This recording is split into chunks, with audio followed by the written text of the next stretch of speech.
Damn, you really just changed your voice mod on an awful lot.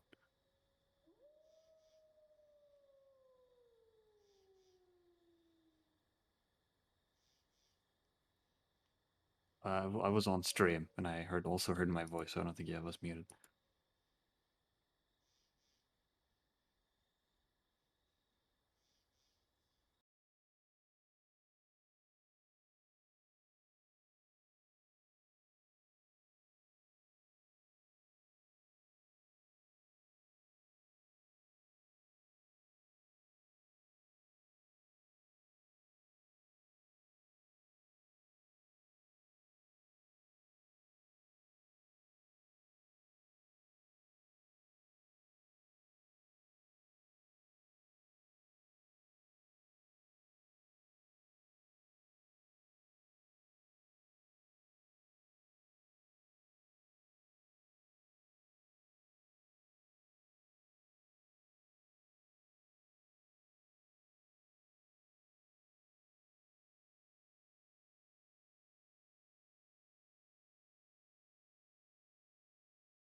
Hello, hello. Hi, Seru. How are you, my friend? Welcome on in.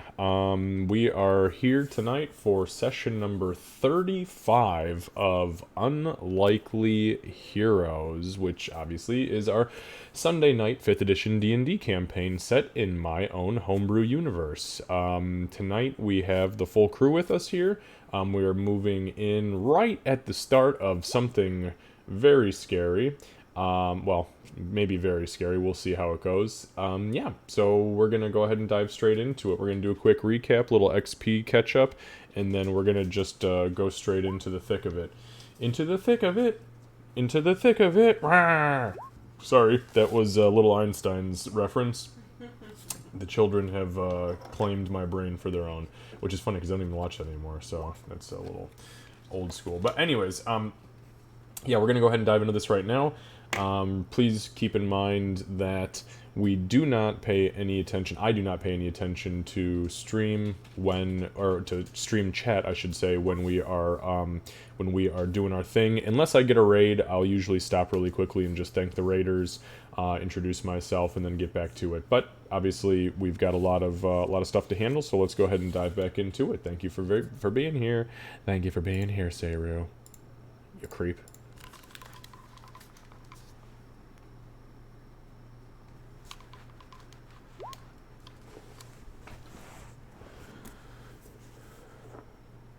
You said thank you, but you're really creepy as well.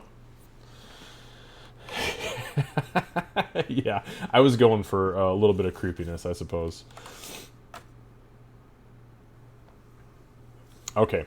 Well, first of all, welcome, guys. Obviously, this is session number 35 of Unlikely Heroes, which is awesome. We have officially played for over 100 hours in this campaign, which is pretty badass. This is the longest single module ever. Just saying. This is hands down the longest one shot in history I've ever seen. The longest 4 weeks ever. Yeah, right. I was so convinced of it too. I was gonna be like, easy in, easy out. No way, man. Okay, so let's do just a very quick recap from last time. So last time we had picked up right in the middle of the monkey fight, and you guys fought hard. I swear to God, I almost just said Sybil, because Sybil also was reappeared this last game too for the game we played yesterday. But anyways, it was Aurora. Aurora had popped up just as a gigantic, not as big as like King Kong, but definitely on par. It's like King Kong's, ex-mistress. Came busting through the woods with Aurora very close in tow, firing arrow after arrow into the creature. Long story short, the giant ape crushed the beautiful tree bridge that you guys had, started fucking you up as best as it could, but you persevered. You came through, and although a couple of you did get real close to getting your lights knocked out, thankfully nobody actually did. And the group, you guys collected yourselves, had a conversation with Aurora about, oh yeah, why the fuck did you pick up and leave in the middle of the night? And Aurora pretty much said, yo, when I was in the woods, prior to us going and talking to this thing in the pool, I sensed something out there, and I wasn't sure what it was. I had to go see. By the time I had tracked down and figured out what it was already too late. I passed out, woke up. It took off like a bat out of hell. I chased it, marked it, and here we are. Fate brought us back together. So yeah, that's pretty much where we left off. You guys had a little bit more conversation, but then you began to make your way northeast towards the Beastkeeper's Sanctum, and you guys arrived just as we were ending last session, and you found what we see here, which you walk into this scene with these crazy looking little wretches that, just to kind of refresh you, just in case you actually needed refreshing.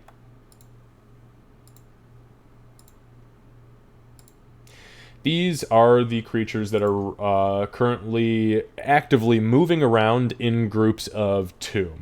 They appear to be small, bipedal, almost tadpole-like, fleshy creatures with these big, dark, black, swirly eyes and these huge maws that open up and look essentially like the mouth of a leech. They also make a very horrific, almost reverse yipping sound, like yip, yip, as they move. I will not be playing any crazy audio track of them screaming and screeching. Thank you. I considered it, but I was like, you know what? I gotta give you guys a little rest. I keep It's like I'm sure you each go into your work week just like, did somebody? You still have nightmares about those monkeys. So the other thing to note about where you guys are right now is that over across this little viney bridge here, you see a massive, I'm talking absolutely massive, building-sized tree that has a very clear archway that leads to what appears to be stairs that are ascending into the tree. You were told that when you arrived at the Beastkeeper Sanctum, you'd have a pretty damn good idea that you were there. You collectively feel like this, if this is not the place, you're really fucking close. With that being said, this is where we'll pick up. XP from last time, real quick recap there. So, we had, for the ape fight, everybody earned 780 experience. That was not an easy fight by any means. And you guys had some wonderful roleplay, so I threw in an extra 250. So that is going to put Gray at 13,627, Aurora at 13,365, and everybody else at 15,465. We start today on day number 13, which is still Friday the 13th of Mugem at 6 p.m. Longest Friday ever. Longest Friday the 3rd. This is the one Friday you never want to fucking go on forever. And it is. Okay. To note really quickly, just to kind of help set the scene here, the creatures that are running around, they do have the purple veins that are slightly glowing. Also, standing on either side of this little vine bridge over here are two light furred wolves. They almost have like a fox fur look about them, but they're clearly the size of wolves. They also, you can't really see the veins because everything is being covered by the fur, but their eyes definitely have a purple glow to them. So just so we have that reference point made. Any questions? Okay, perfect. Then let's go ahead and dive into it. Let me just turn this up a little bit. So you guys, up until this point, I believe that there was an attempt to stealth. I don't remember if that was legit. Actually, let me just check the roll log. Looks like no, we were rolling the survival checks to get us here. Yeah, I don't remember. I think we just ended on the explanation of the scene. I don't think we tried to say anything about stealth. Okay. Yeah. So why don't we do this? Let me just make a couple rolls just for the sake of approach, and you guys are just fine. At this point, it does not appear that you've been noticed, and we will say that you guys are 10 or so feet back and laying down under the dire ferns in the brush, kind of scoping the situation out, and this is what you have happened upon. What the fuck are those things? I don't think I've ever seen those. I was going to say, initially, that maybe we shouldn't harm them since this is the Beastkeeper Sanctum, but if they're glowing purple, or purpley, or anything's purple, I think purple means die. Yeah, I mean that's what the Archdruid said. Mm-hmm. Anything with purple must fucking die. I mean, I would love to fucking kill those things. Not gonna lie. I also don't want to get fucking near them. So if we can kill them from a distance, that'd be great. Or at least not have anything to do with them. That'd also be great. There are a lot of them. I only have one. If you look over, Aurora's got 2 arrows ready already. One's knocked.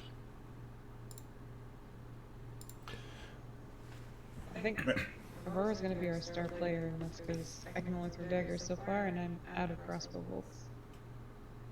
I have a javelin. Well, I have one left. I used my second to last one on someone. I got a couple javelins. I can maybe get a couple good shots, maybe one or two, maybe before they fucking try to eat my face. Bofer speaks up and he says, to be honest with y'all, I ain't got any. I don't carry any weaponry on me that can actually like project something. But I can call down holy flame. But I'm pretty buffed up right now. I actually put. He holds his shield out. He says, I put my forge blessing on my shield, so I've got like a lot of extra protection right now. If you want, I can run out to the middle and hold them, and you can all just pepper the absolute shit out of them, and I can just defend.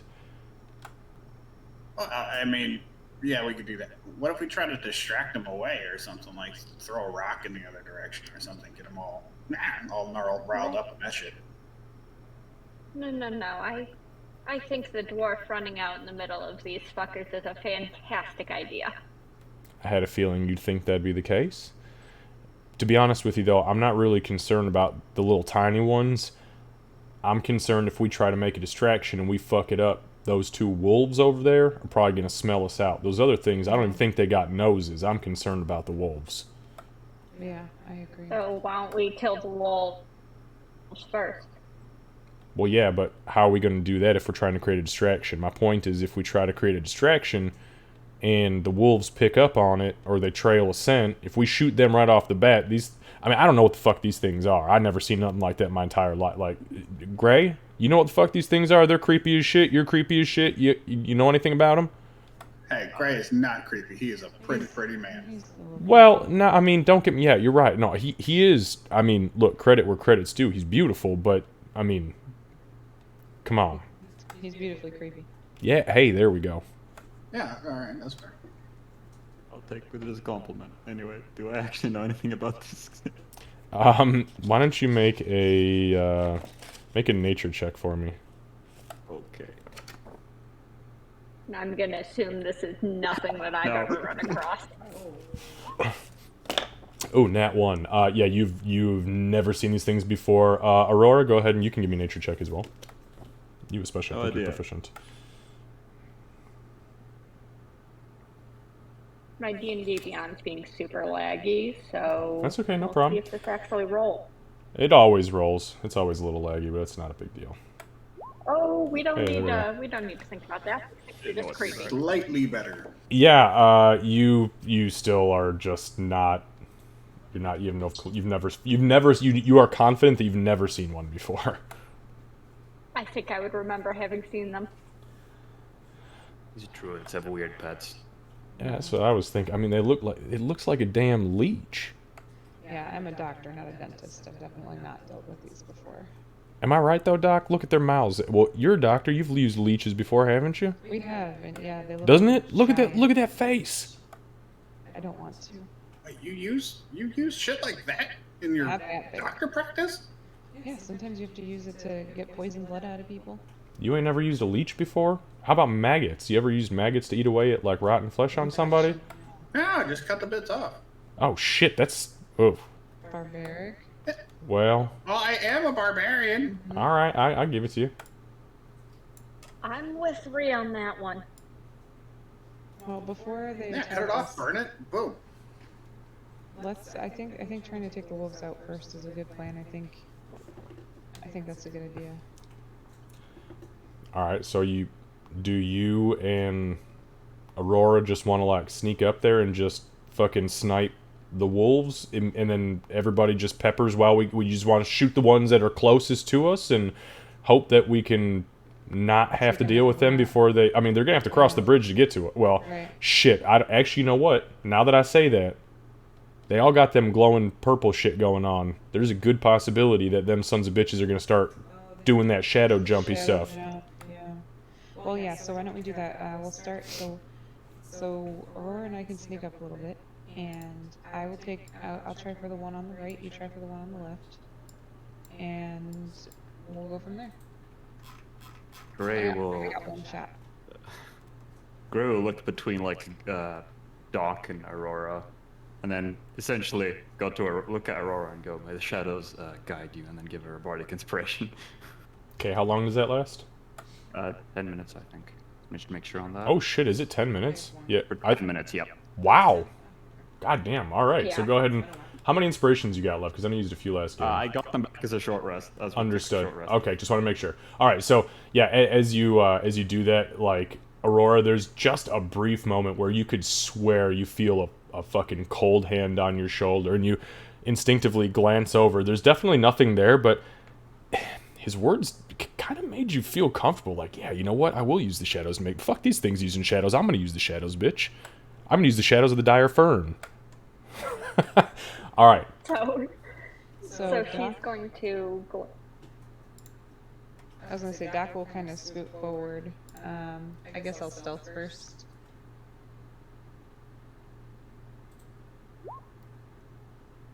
Okay, nat 20. Damn. Fuck yeah. Shadows are guiding her too. Yeah. So anybody, if so, you two. Why don't we do this? So you two are gonna for sure move then into the into a better Yeah, killing right spot. here. Okay. So Aurora, why don't you go ahead and give me a stealth check as well? Okay. I was gonna say before I start moving, I want to just stare at that and kind of get the beat on. I want a hunter's mark, slayer's prey on the one on the left. On the left, the wolf. Okay. Yeah. And that is my last first level spell slot. Okay. Give me 1 second. And I'm doing both hunter's mark and slayer's prey. Okay. Give me just 1 sec.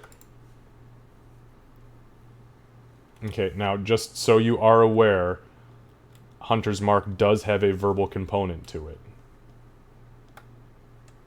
Yeah, but considering the fact that she doesn't necessarily even realize that she does it. Okay. Understood. Give me 1 sec, please. Yeah. Okay. All right. So you activate the Hunter's Mark, and then the Slayer's Prey goes up on it. I'm just gonna put the little blood drop on it because that's pretty badass. And then, And hopefully I didn't just whoops. that's get not us what to do. charged. All right. So as you guys are, starting to move, we'll say at this point, since she had to take a round to cast the spell, Doc, you've already moved into position with a nat 20. None of my passive perceptions could have possibly come close to fucking even humoring a roll. So Aurora, you see Doc kind of sneak into the underbrush.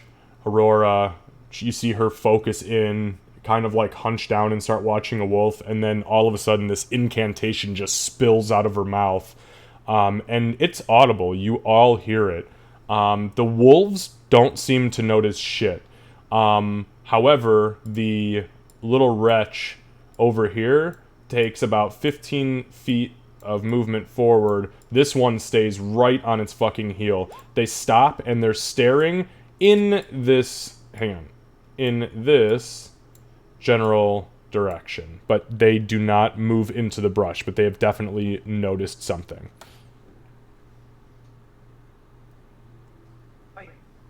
Alright, before they get to me, I think I would take my shot, and I'm going to attempt to assassinate the one on the right. Okay, understood. Give me just 1 second. We're going to go ahead and move into combat. So why doesn't everybody click their character and give me an initiative roll, please?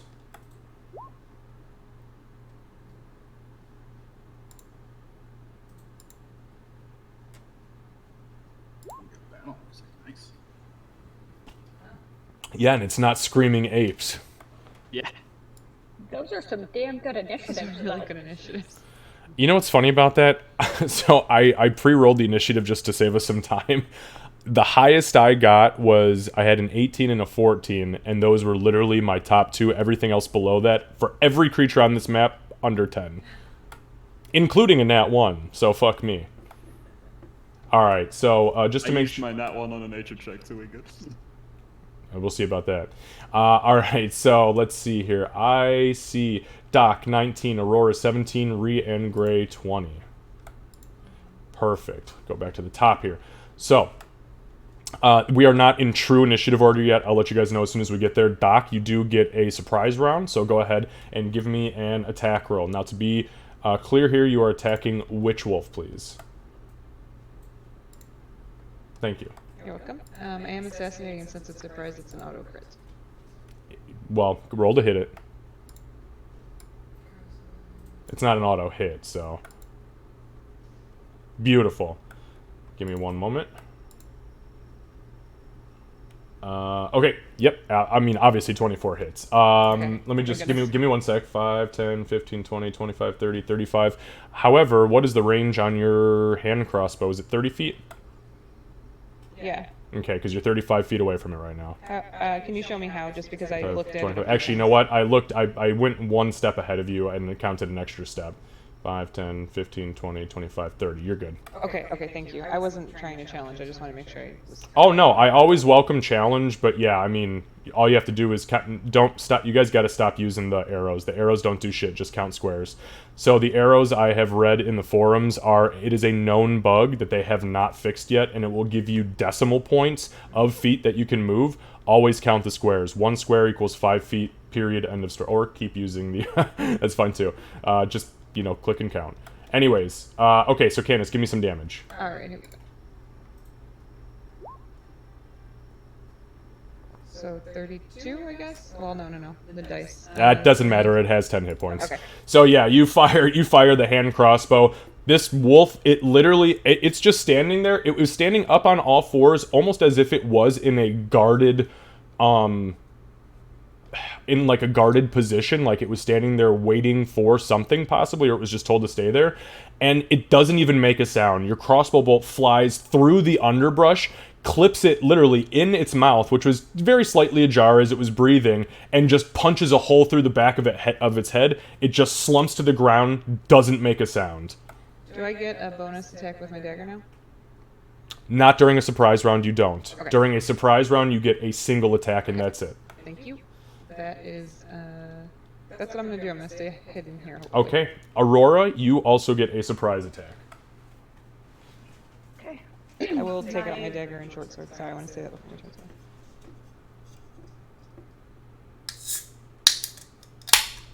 I'm firing at my target. Assuming it actually wants to. Okay. Ooh, those are garbage dice, and if I hit, I'm re-rolling one of the ones. With a 17? Oh, fuck yeah, you hit with a 17. I don't know, after yesterday's game, I don't trust anything anymore. Well, there's a multi-level difference between this game and that game. And they were all fucking hasted, so. Yeah. Okay, so we're looking at 6, 9... Oh, wait, one more. There's one more because of... I have both Hunter's Mark and Slayer's Prey. So 15 total. Yeah, so as you stand up and out of the dire fern, or you kind of like lean out of it, you loose the arrow, and it flies so true, like almost like curving around these two weird little wretches and smacking it. I mean, it looks over at the one that just took the bolt to the head, and then as it looks back, catches the arrow right in the center of its skull. Its head rears back, it doesn't make a sound, and just hits the ground. All right. So back into the regular initiative order. Gray. I'm going to cast blindness and deafness on 3rd level to hit both of the closest ones. Holy shit, Actually, hold okay. on. Let me just make sure I have the feet for that, like the range for that. 30 feet. Oh, feet, not feet. Yeah, I was like... I'm sorry, can we take a bonus action during the round? You cannot. It is one attack action, full stop. Period. Okay, cool. Okay, now I can reach them both. So he's going to move there and blindness, deafness, both of them. So that's a con save. 14.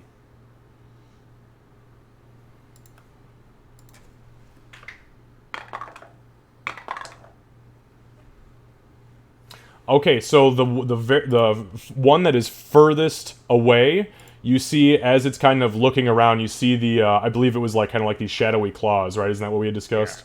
So they kind of like, you see them like creep around from its head and then like dig into its quote unquote eyes, whatever these goofy little things are on its head, its orbs, and you see it rear back as if it is looking around like, oh, what the fuck just happened?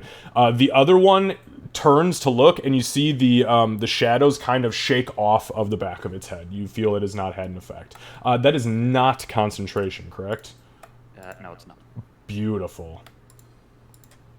Oh, and I'm sorry. It was blindness, not deafness that you were casting, correct? Yeah, it was Okay. Okay. I had a feeling that was the case. All right. Anything else, Gray? He's gonna slam on his drum as a bonus action, looking at the three closest to him, Bofer, and Aurora, and cast Mantle of Inspiration. So you get 8 temporary HP, and you can move up to your movement feed. Beautiful. And you got that Movement back speed. because of a short rest? Yes. Excellent. All right, so there is a slap on the war drum. Every head now has turned towards the brush. Very obvious that you are all now there, except for maybe one or two of you. But anyways, they definitely see Gray. Okay. And then last thing, I'm gonna move back to where I was. All right, understood. Re. All right, I would actually like to use my. I'd actually like to use my reaction to do that movement for the Mantle of Inspiration. Seeing that like this first lamprey nasty motherfucker wasn't blinded. Would I have noticed? Would I have known that actually? Let me just ask a counter question. What does the Mantle of Inspiration give the movement? Yes, it does. You can use your reaction to move your movement. That's fine. I just want to make sure because within that your subclass there are multiple mantles that you can use eventually. So I know there's a Mantle of Majesty, Mantle of Inspiration. I just want to make sure I had it right. Yes, you can absolutely 100% use that. And you're asking, would you notice if it was blinded? Is that what you're asking? Give me a perception check. It's a good question. You've seen him blind shit before.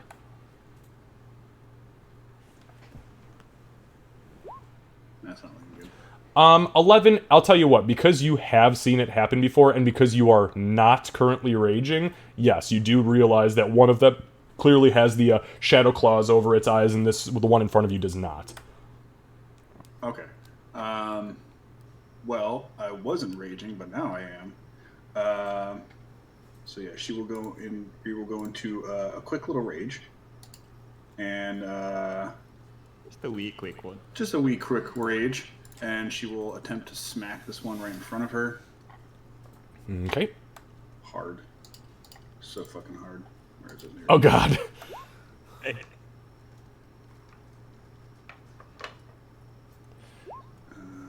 Ooh, dirty 20. If you intend on using the reaction cat, yeah, you gotta say it when it happens. I didn't want to speak over anyone, but yeah, I wanted to go behind Doc. Okay, understood. Beaufort does not move, just so everyone's clear. Okay, sorry, 20. So, as you swing down at this thing, you see the shadows swirl up and around it. It is going to attempt to displace itself. Don't you do it. 56, yeah. So the Morningstar comes down, and you see the shadows kind of pull it to the left, and your Morningstar hits the ground next to it before it rematerializes. Okay. Let's try that again then, shall we? Actually, I have to set up the rage thing on beyond 20 here. Oh, it already is. Okay. All right, here we go. Number 2. I meant to actually roll. That's probably not going to hit. No, an 8 unfortunately does not hit. You feel the Morningstar like makes impact with it, but this thing's literally, it's like if you hit a tire, like a truck tire, a semi tire with a sledgehammer. It just has this weird rubbery bounce to it. Does not happen to deal any actual damage. Don't like any of that. All right, here I am flapping. All right, Doc, your actual full turn. Okay, I'm gonna throw my dagger at this one. Actually, I guess I need to move up one to do that. Well, you don't have to, but you roll with disadvantage. Right. Which I get to roll at advantage because I'm gonna assassinate, but I'll still move up one. Okay, here we go. So I'm going to attempt to assassinate it with my dagger, throwing it to 20 feet.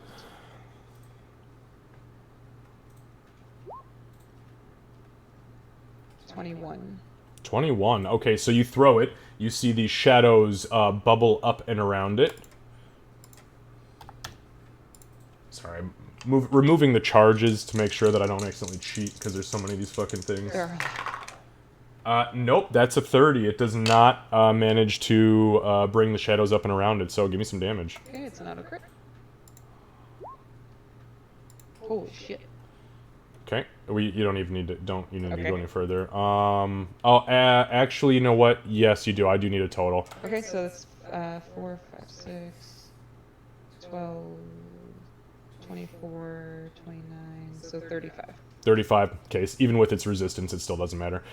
So yeah, you as the dagger, you see the shadows kind of like manipulate it, and it begins to move almost instinctually. Now this thing's blind. There's no way it could have fucking seen that dagger coming at you. But something else, some other spiritual presence within this thing knew it was being attacked. Went to move it. The dagger landed true, and as it landed true, it goes into the actual maw of this thing. You see it kind of like take a couple of like deep gulps, like it's trying to just swallow it and fight through it, and then like down about 1.5 feet down its midsection, you see this huge protrusion as the dagger from the inside bursts out. So you see about 2 inches of the dagger now sticking out. It screeches and then falls forward. And then, am I allowed to step and attack with my bonus? So no, you cannot. Right, So okay. because what you're doing is a dual wielding thing, Right. you have to use them all as part of one action. what I figured. Yeah, so you use your action to attack, and then your bonus action is procced because of the action. Yeah, I should have looked up one more. You can throw your short sword. No. I will move up. That's pretty fucking metal. That's it for me. Okay, I do have my short sword out, and I'll be pulling out another dagger. absolutely understood. Oh wait, how many daggers do you have? I thought you said you had 1 left. No, I had 4. I had 4 in the ceremonial that we had picked up. Now I have 3 in the ceremonial. What do you only have 1 left of? Or what did you a only have 1 bolt. left? I only Ah, had thank one you, bolt thank you, left. thank you, thank And you. I got rid of it. Yep. Well, I know. I know. That I know. Okay, so just checking some speed and perfect.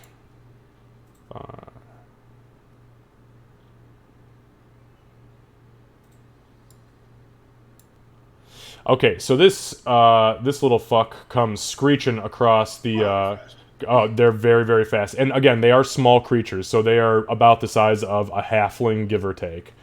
So it comes screeching across the bridge, and it is going to lunge at Ree.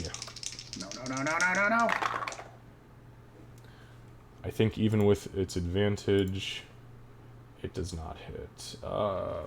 18. 9, 10, 11. Yep, nope, that is an 11.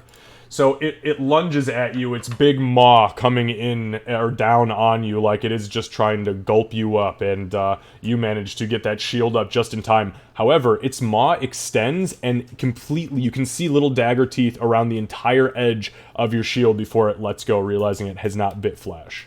Don't like that. Alright, with that being said, Aurora. Now, Aurora, is your Hunter's Mark gone, or...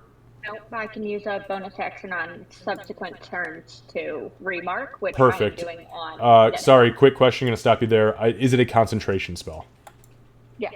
Okay, I'm just going to put another token on you. I'm moving you back, by the way. Just bear with me for 1 moment. Okay, so we've been using yellow for concentration. Okay, sorry about that. Nope, you're good. Okay, I'm sorry, which one are you is my marking? new prey. Marking? Perfect. And I'm assuming distance is like 120? Flare's prey is 60. The hunter's mark is 90. So I'm good on either. Should be 55 away from it. Mm-hmm. Alright, so you find your new target. Yep. And I knock an arrow and loose it in one smooth motion there. Hopefully. If it wants to actually do the thing. That is gorgeous, but I'm still re-rolling the 1. That is Jesus. only a 1. Alright, you see the shadows bubble up and around it. And it does not manage to succeed. Okay, so So- that would be 13 damage. 13. All right. So as it hits, it doesn't appear to do quite as much damage as you would want it to.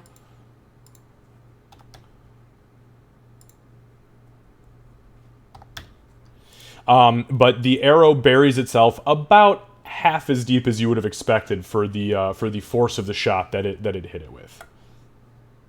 And it screeches out, very surprised. Definitely was not expecting that. Wonderful. I thought I had a second. Thought I had a thing where I could do twice, and I don't see where that was. I don't know if I'm misremembering or not. I don't know why I was thinking I had could do 2 shots. Then, since I don't see it, I guess that's all I'm doing. Well, if I'm not mistaken, Rangers at level 6 get additional attack. Yep, there it is. Extra attack. I see it. Is it level 5 or level 6? I don't know, but I see extra attack on my character sheet, so. Pretty sure most martial characters get 5. It is Level 5? Okay. So then I would want to do the second arrow. Yeah, fifth level. Okie dokie.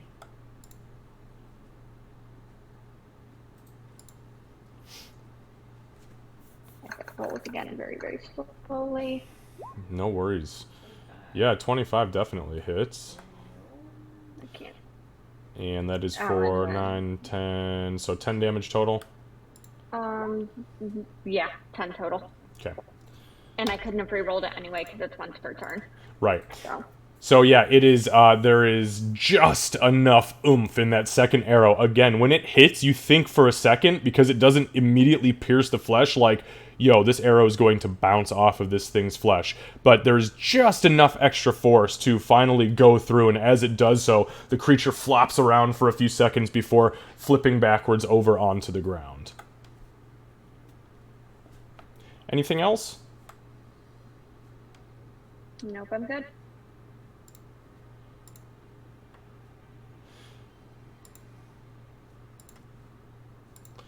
All right, so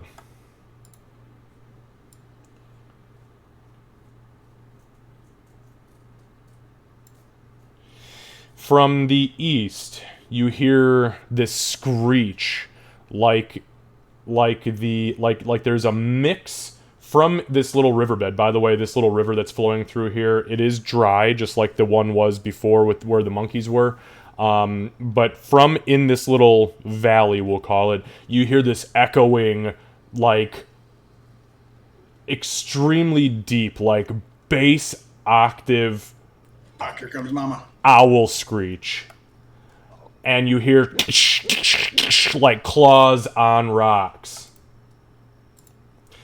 And crawling up from the bed, you see a massive fucking owl bear, which takes note. You see its all of its feathers are slightly glowing, as if it's been dusted with like a purple pixie dust. Its eyes are literally dripping with this purple mucus out from its beak, like where the holes are for its nose and the beak. There is also this purple glowing mucus dripping out, and it looks at you totally fucking enraged as it charges. It is going to use a single point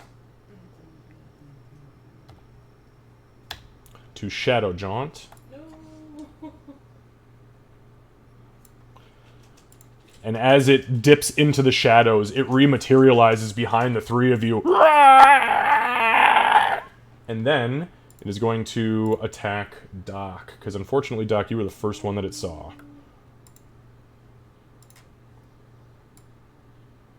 Refuted. Alright, so here's the beak. That is a 21 for the beak. No. Minimum damage, lucky you, 6 points of piercing. And then it's going to swipe at you with its claws. And that's a nat 20 for the claws. Oh, no. Oh, yes. Come on, minimum damage. No, it is good. It is also going to spend... Haven't you done enough, Owlbear? You guys wiped half my fucking map in one turn? No. No, it is not. So it's going to spend 2 of its shadow charges to use Shade Infusion since it hit. So that is going to be...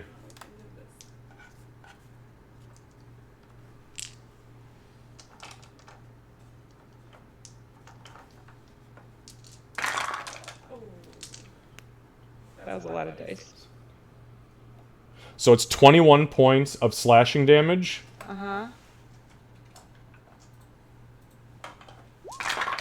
And as it hits, what you guys see is this mucus around that has been like spilling out of its nose and around its eyes. You see it begin to drip out of its claws as it makes contact. And as it does so, you see it dig literally deep, like a bear's claws, into Doc's flesh. And the liquid that it's excreting begins to rot away the flesh around the wounds, causing an additional 12 points of necrotic damage, and you suffer 1 level of exhaustion. Doc's down. God damn.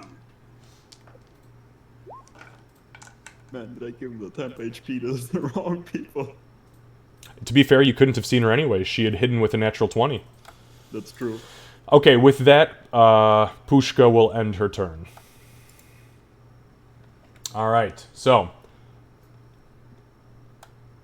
To be fair, you did one-shot 2 of these things before you went down, so... I know. Alright, so this creature right here is going to move forward, and it is going to try to lunge at Ree. Bring it on. 22, fuck yeah. So, Ree... you know what? You're raging. Never mind. You know what? No, fuck it. Give me a survival check really quick. I'm curious if you noticed this. Probably not. Let's see.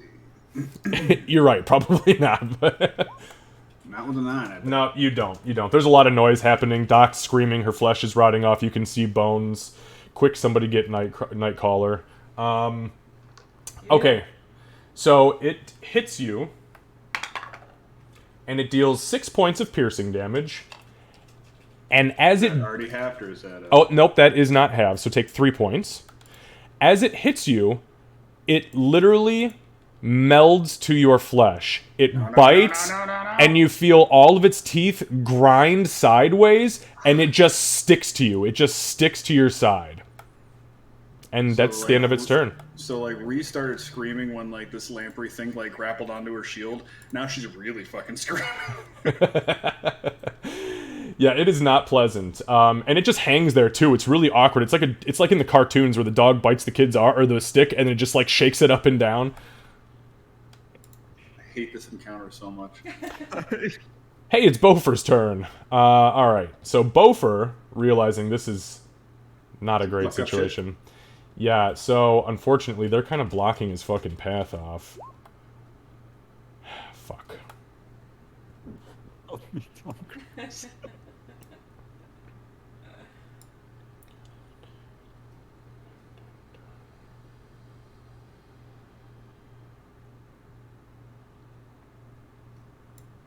So Bofer, he begins to charge into the underbrush, and if you feel like he's attempting to go down and around where this owlbear is, he will double move. And with his double move, he does get down and he goes behind where Aurora is and comes up on the other end.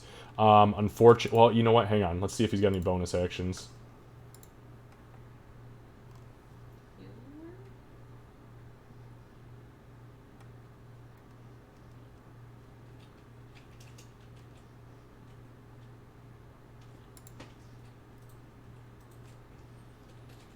Oh, Bofer.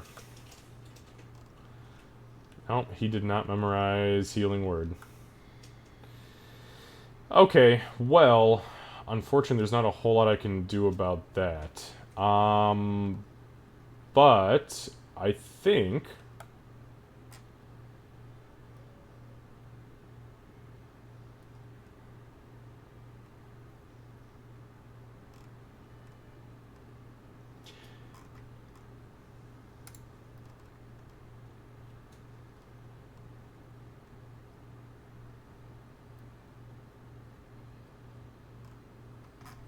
Alright, yeah, no, he literally cannot do anything this turn.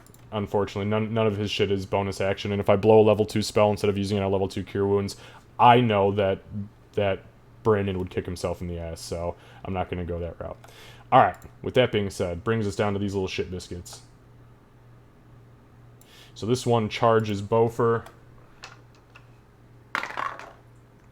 And it does not hit. It lunges up at him. It's weird. You guys have only seen these things attack so far with something else near it. This one approaches by itself, and it literally just, like, turns on its side and partially, like, rolls into him. Like, it is unsure. There's a piece missing. Like, it just doesn't comprehend attacking by itself.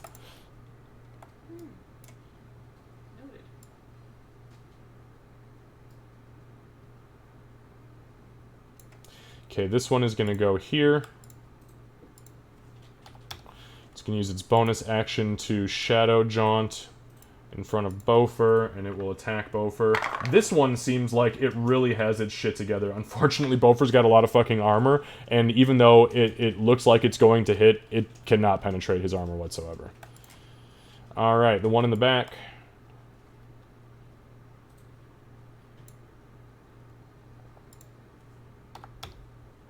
Also Shadow Jaunts.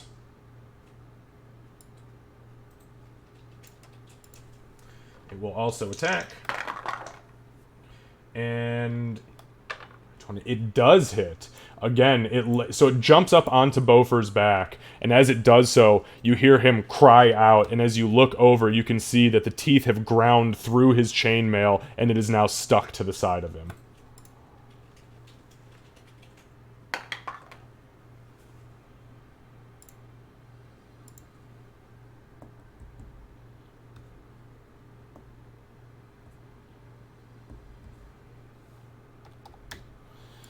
Okay, that leaves the last one.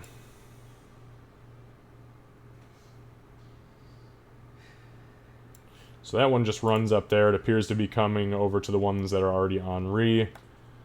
Okay, that ends all of their turns. Bear with me one moment.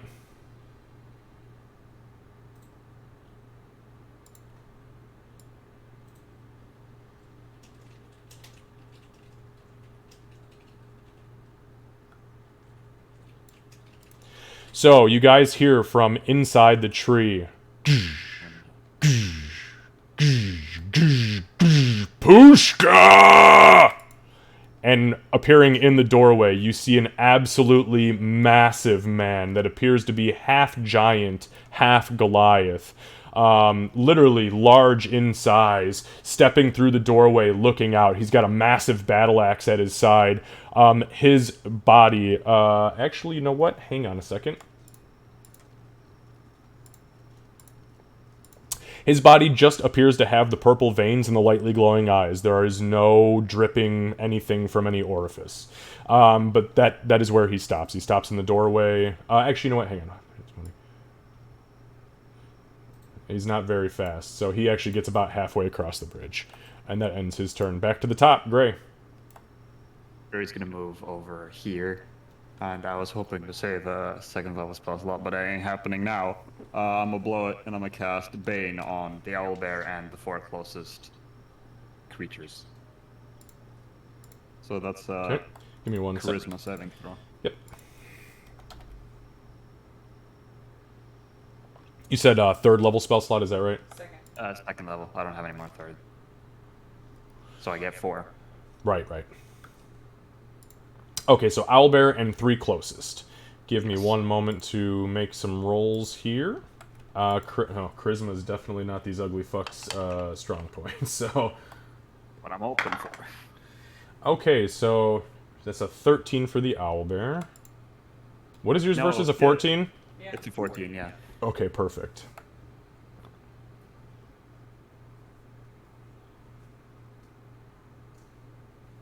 Okay, I'm gonna put the red on it for Bane, and then let me make some rolls for these little shits.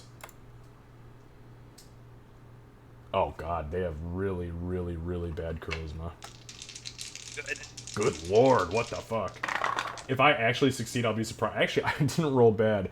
My highest, though, was a 15, and I have a -3 charisma saving throw, so they are all affected by the fucking Bane. So, Lucy, Gray's Bane goes off, and above, as it goes off, and you infuse the additional magic into it, as you spin it from Circle 1, as magic in the world or in the universe is referred to by their levels as the circle of magic that you practice. So the first circle you spin into existence and you see this burst of black energy with these tendrils coming down to play Master of Puppets.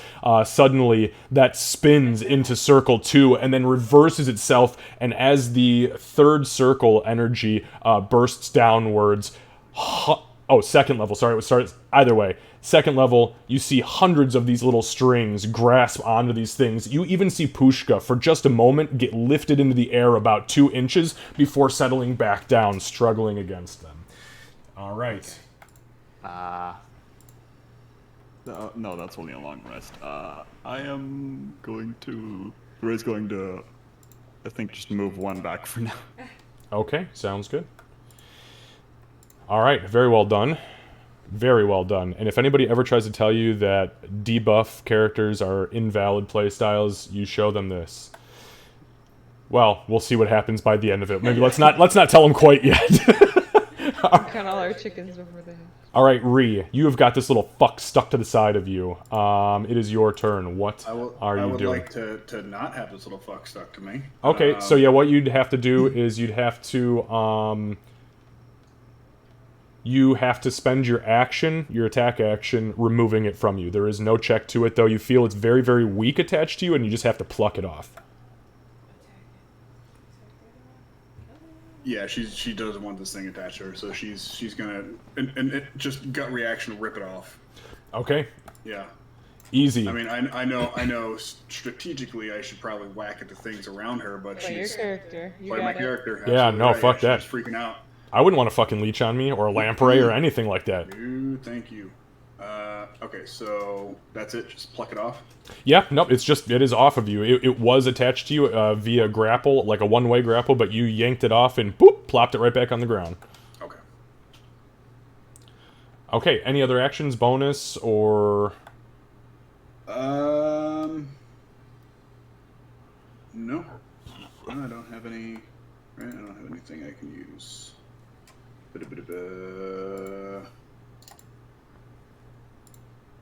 Actually, I will use a nimble escape as a bonus action. Oh, shit, okay. And that's like the rogue's cunning action one where you can just disengage for free? Yeah, pretty much. Just I can take disengage or hide action as a bonus action on each of my turns. Perfect. So I don't want to be right in front of this fucking crowd. Where do I even want to be? Fuck. I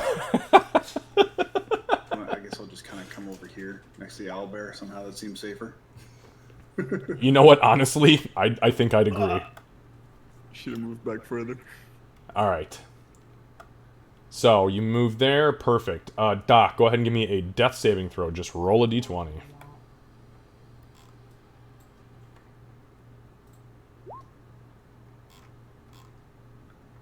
Success. All right. Okay, so this little fuck now charges Gray. Oh, nope. Yeah, it rolls with disadvantage if it's by itself, and I rolled a nat 1, so we'll just go ahead and leave that. As it like charges at you, you see it kind of like fumbling. It like goes to jump up and at you, and as you're like, oh, I'm fucking dead, you see the puppet strings yank back, and literally it flops onto its back, and then has to like right itself again. Alright, Aurora, Pushka is fucking right here, breathing down your neck. Actually, you're like on its ass end. What are you doing? Oh, that sounds like a target for a short sword. So that thing's going to be my prey, and then we're going to... Yeah. Sorry, if you don't mind, did you use the D8? I can't remember if you did for Bardic Inspiration. It's a D8 for you? Yeah, it's a D8, I'm pretty sure. I thought it was a D6. No, I haven't used it yet. Okay. It starts as a D6, but it does increase as the bard levels. Oh. Bards are pretty badass. Let me just... I'm sorry, you said you were making this thing, Kat. You said this was going to be your new prey. Is that right? Oh, yeah. Perfect. So we're just going to short sword, which I am not as good at the bow, but we're going to try anyway. I clicked it. Is it going to do the rolling? There we go. Well, okay then. Perfect. So now, just out of curiosity, I know Hunter's Mark works with any weapon. Slayer's Prey is not just bow exclusive, right? It's any weapon attack. I'm using Hunter's Mark at the moment. It makes the same sense to do Slayer's Prey. I can only move one of them as a bonus action. Oh, understood. Okay, so you could stack them on a creature early on, but you can only move one. Okay, per round. Which is unfortunate. It is unfortunate, but it does help keep the power level from scaling in the favor of the ranger. So I get it. Okay, so either way, though, yeah, I mean a 26. Let me see if Pusha's got anything left in its repertoire. You know what? It does, but it's not gonna utilize it at this time. So hits, yep, resistances are pretty much null. So you deal 10. Is that 10 total, right? Yeah. Perfect. So yeah, you slash out with the short sword and you catch it in the rear right haunch and you cut a deep fucking wound. And as you do so, you see blood spill out initially, but almost as quickly as the blood starts to flow, you see that purple and black mucus start to kind of pus around the edges of the wound. And I'm going to do my best to not touch that directly, because that just sounds bad. And that's all I'm doing. You have 2 attacks. I do. This is true. And we're not talking your offhand. I'm talking you have just 2 extra attacks, so you swing with the short sword again. Very much not used to that. And this, and Hunter's Mark is the one that's every attack. Slayer's Prey is only the first attack. Right. Oh. Yay. 14? Yeah, that does hit it. This is just a big sack of feathers and flesh. So you hit it again. This one digging even deeper in relatively the same spot, but above it. And you see it starting to carve a chunk of the flesh out of one of the main muscles that is required for it to, move that entire leg and hip. It's not quite at that point where it's going to cripple it yet, but it's getting real close. All right. Now that's all I'm doing, because I'm not moving and having this thing bite me. That is the most intelligent thing I think I've heard in a long time out of any of my players. Because fuck owl bears. I'm just crouching down into that dire bird. Hey, on that note, it's Pushka's turn. So Pushka whips around, feeling the stabs in the haunches, and it is going to attack you. First with the beak. So that's a 15 to hit with the beak. D4. That misses. Oh, hang on. It misses anyways, but yeah, D4. Thank you for reminding me, because honestly, it does help. Nope, second attack misses regardless. So, both attacks, as it's lashing out at you, it's almost too blind in its rage to actually find you. But I'll tell you what, it is doing work on the dire fern that you are hiding inside of. No, my new home. Alright, so this one is going to run around the outside here, and it's going to jump at Ree. Ah, fuck, stop! That is a 22 to hit Ree. God damn it. D4. I came over here because I wanted to get away from you. Actually, you know what? Hang on. It is possible. Nah, still a 19. Still a hit. So that is 3 points of piercing damage reduced to 1, but it is now attached to you. And that ends its turn. No. Bofur. So you guys, this is the first time anybody has started their turn with one of these things attached. And as Bofur begins to move again, very clearly heading towards Doc, Bofur kind of screams out.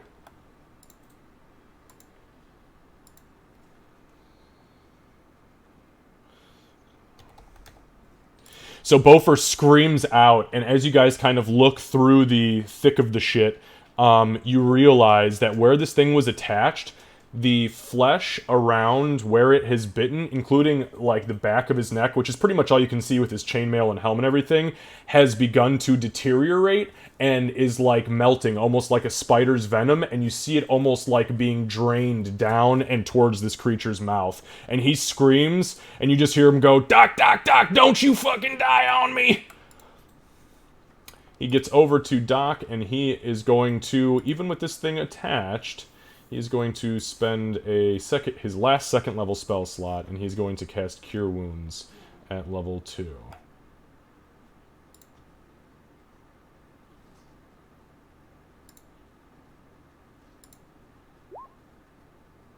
That is for 7 points of healing. Thank you. So, Doc, as you started to drift through the ether into nothingness, you hear this call almost echoed out. "Doc, Doc, Doc, no, don't you fucking die on me!" Suddenly there's a flash of golden light in front of you, and your eyes flash open. You see Bofer, like the left bottom side of his chin has all but rotted away, and you can start to actually see like his jawbone, and he's just like, "Get up! We need your help!" He is going to end his turn. Alright, so this other little shit is going to move around this side and is going to attempt to jump on him. 18. Ooh, I rolled an 18, but I think his AC is 20 now. It is 20. So this little shit tries to jump on him, and he bashes it out of the way with his shield. "Doc, help us!" Okay, now the one to the right of him is also going to attempt to jump on him. Nope, it's 15 high. Jumps at him again. He smashes it with his shield. "I said get up, damn it!" Alright, so the creature that is attached to him, it is his turn. It does nothing. It continues to feed. And the one that is directly in front of you, Doc, it also lurches at Bofer.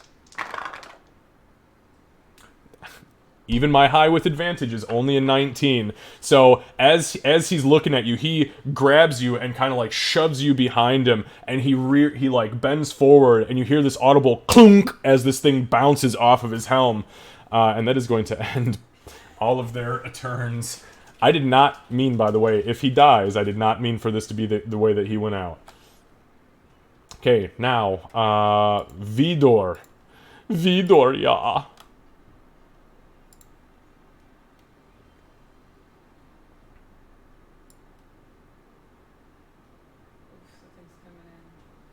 So Vidor moves here.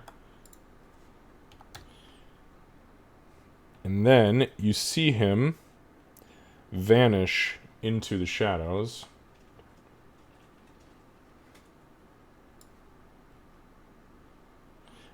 And as he reappears in front of Doc and Bofer, he does rear back and swing down on Doc with his battle axe. Nope, I rolled an 8. So he swings down almost very lazily, almost as if he's possessed by something, just very animalistically comes down and misses. Gray. How strong does the creature in front of me look? I will allow you to spend your action to decipher that, if you would like to make that be your point. Okay. Because, I mean, what the hell do you know about strength? What is your strength? How strong is Gray? Yeah, you don't know shit about strength. It looks way stronger than you. As does everything you've ever encountered, including that one squirrel that one time. Well, because it has his magic on him, he's gonna try his luck, and he's gonna try and push it off this edge. Oh, we're gonna try to do a little shove. Okay, so you're gonna make a strength athletics check. Okay. And let me just take a look. It is going to choose acrobatics to roll. D4. Really good roll. D4.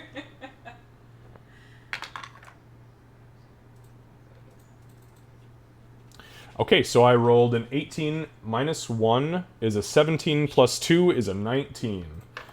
So you go to shove it forward, and it very nimbly jumps out of the way. You're not sure, but you're almost positive that those fucking puppet strings actually helped it jump up and out of the way.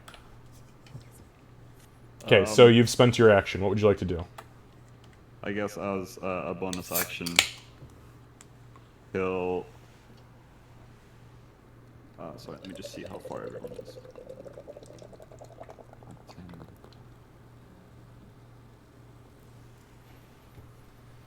Okay, I think I can reach. Okay, so Doc, Ree, and she. He's gonna slam on his drum. I'm sorry, again. did you just say she? Sorry. Oh, you said it. You fucking said it.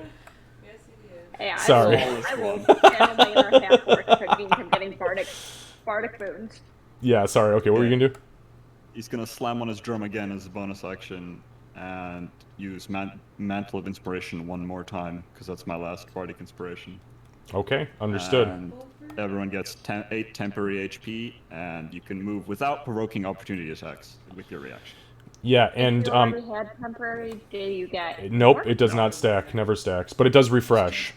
8, you said? Yes. Yes, 8. Thank you. Gray, what was the range on that? It's 60 feet, right? It's 30. Or is it 30? Okay. No, it is 60. It's 60. Okay, that's what I thought. But you can only target a certain number of people, right? 3. 3? Okay, so, okay, understood. So those 3, so you guys all gain 8 temporary hit points. And if you want to move right now is your fucking, this is your time to move. You get 1 free move up to your full speed. Never mind. I'm encumbered. I don't have that much movement anymore. Yeah, so is Beaufort. He ain't doing good. I can't think of it. No, actually, I'm gonna How stay about where I'm behind at. me? Actually, I will. No, fuck. No, I'm gonna stay there. All of us are taking some risks here. I can't leave Beaufort. He actually tried to save me for once. To be fair, he is literally shielding you from these things know. with his head. I can't leave him. I have a wide open spot so I could fucking take off and be like, peace, y'all. I can't do it. Alright, anything else, Gray? You could channel your inner gray. That is all I can do. Alright, Ree. Oh, actually, Ree, as you start your turn, No. so you take 3 points of necrotic damage as you feel this thing feeding literally on your blood and your flesh. Is that reduced or is that still? You're a bear fucking totem barbarian. Yeah, Reduced, you take... anything with psychic. Yep, you take 1. Sorry, we've got a barbarian in my other campaign too, so I'm used to just being like, no, fuck you, that was lightning damage, you take all of it. You take it and you like it. He usually does, honestly. Yeah. Okay, so yeah, just reduced to 1. So I kind of imagine like Ree kind of like panicking and like backing up and like pulling off the leech, and then like, you know, another one jumps on her, she fucking backs up again, yanks this one off of her too, and kind of like almost like bumps into the bugbear behind her. Like, Old bear. fuck. Yeah, so and that's yeah, so Bugbear, you not owlbear, you know what I mean. yeah, hey, if it's got bear in the name, fuck that nonsense. Fuck it. Yeah. So you yank this thing off of you, and as you do so, you kind of feel feathers, and you kind of like instinctively put your hand, you're like, what the fuck? And you look up, and you're like, oh no. Ah, fuck. Thankfully, it is currently shredding the shit out of the dire fern in front of it, and not paying any attention to you, but it's definitely there. Yeah, all right. She'll just kind of hang out there for the time being. All right, Doc. Hope no more fucking leeches jump on her again. I know Does this it one will. seem like I could hit the one on Beaufort without harming Beaufort? Hit it or remove it. Hit it. Hitting it, it's gonna be tough. Removing it, it would be very easy to grab it and yank it the fuck off. But it's always a risk if you swing a sword at an ally. But if I Period. grab it and yank it the fuck off, I won't get my bonus or my second attack, right? That is correct because it's not an attack. You use your attack action to remove it. Alright, I'm going to... Now, I'm sorry, let me just really quickly say, you will still have a bonus action, but you will not get your bonus action to attack because you have not attacked anything as your primary action. Right, and healing is an action, so... Alright, I'm gonna say, Beaufort, I got you. And I'm gonna attack the one directly in front of me.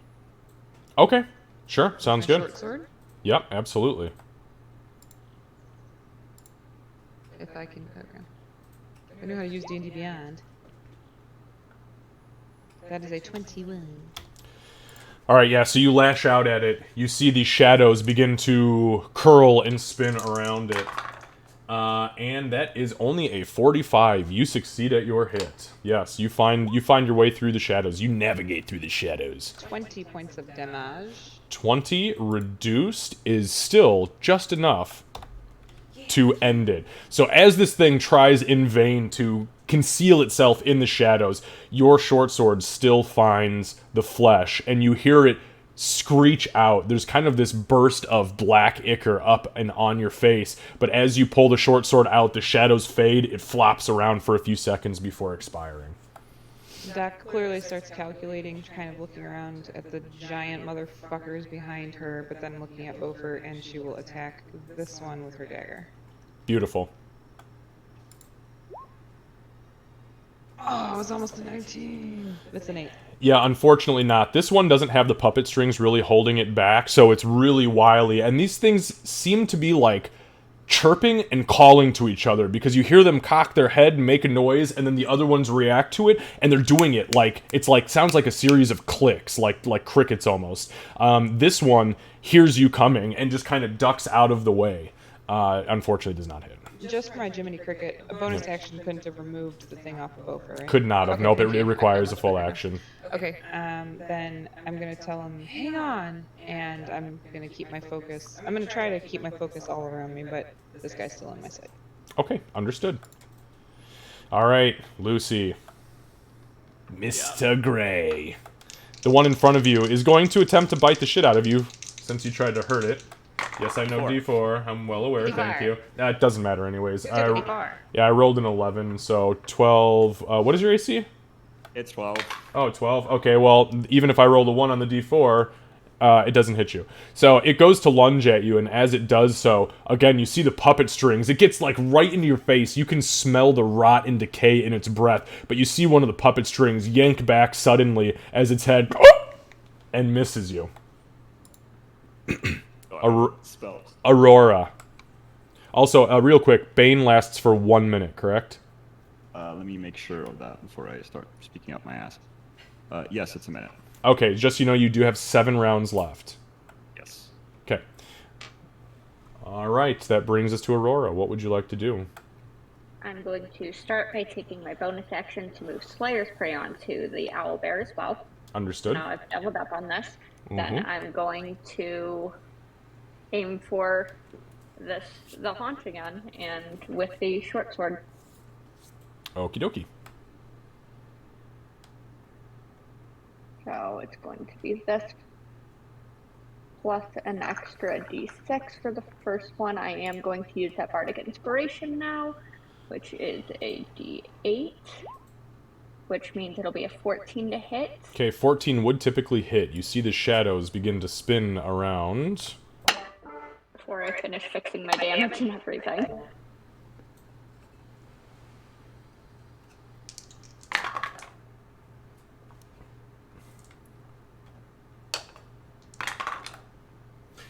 .93. So unfortunately, you think that you feel your blow about to hit, and unfortunately, as you hear the words "Let the shadows consume you," and you're like, "Wait, no, that wasn't it," and you just miss. I just completely miss. But that sounds like something creepy that sounds like something creepy that he would say, and you might need to have a conversation about the weird shit he says outside of combat versus the shadow references in combat. No, what I'm hearing is I get to blame the bard for this miss. Pretty much, which yes. I can absolutely do. Later, I have a second hit to make. Alright, go ahead and make your second attack for me. Oh god, no. That's not gonna hit, even though the damage was gorgeous. So it just barely misses, just barely. Like you drag the blade across the front chest area of the owlbear, and you feel it dig, and it just doesn't have enough gusto to penetrate, but it was very close. And I'm going to sidestep into a patch of ferns. I'm not leaving its things. I'm just gonna sidestep. and duck down into the dire ferns again. Understood. It is Pushka's turn, and she turns to you, watching you intently, her eyes cocked to one side as you begin to move, comes in with a beak, drooling with purple ichor. Hopefully I move to a good spot. No, I rolled a 12, so she definitely misses. She snaps and there's a big chunk of brush in front of you that gets clipped off. Then she freaks the fuck out and begins swinging wildly at the ferns with her claws. That's a 16? 16 just hits. Beautiful. E4. Hang on. 13. So yeah, as Pushka rears back and begins to swipe, you see the talons literally get to your face level. And as they begin to fight against them, you see these little black piano wires form around the claws and slowly pull them back. This thing begins to go fucking berserk over not hitting you when it knew it should have. Okay. That ends Pushka's turn. Ree, the one in front of you, is going to attempt to, guess what? Fight. 18? Yeah. Yeah, 18. okay. So, again, it jumps up on Ree. E4.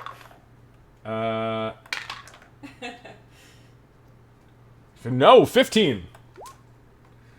So it hits you, and as you feel the teeth begin to dig into you, you also see these black piano wires, like, materialize around the teeth, and then just, like, peel out of what should have been your flesh, and it kind of looks around, furious, fighting against these piano wires.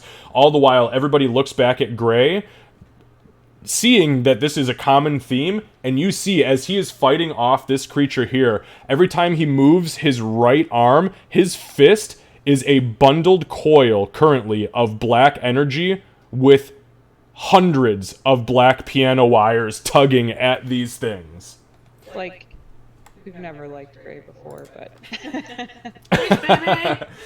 Alright, it is Bofer's turn. Unfortunately, Bofer has one of these fuckers attached to him, so he takes an additional 8 points of necrotic damage.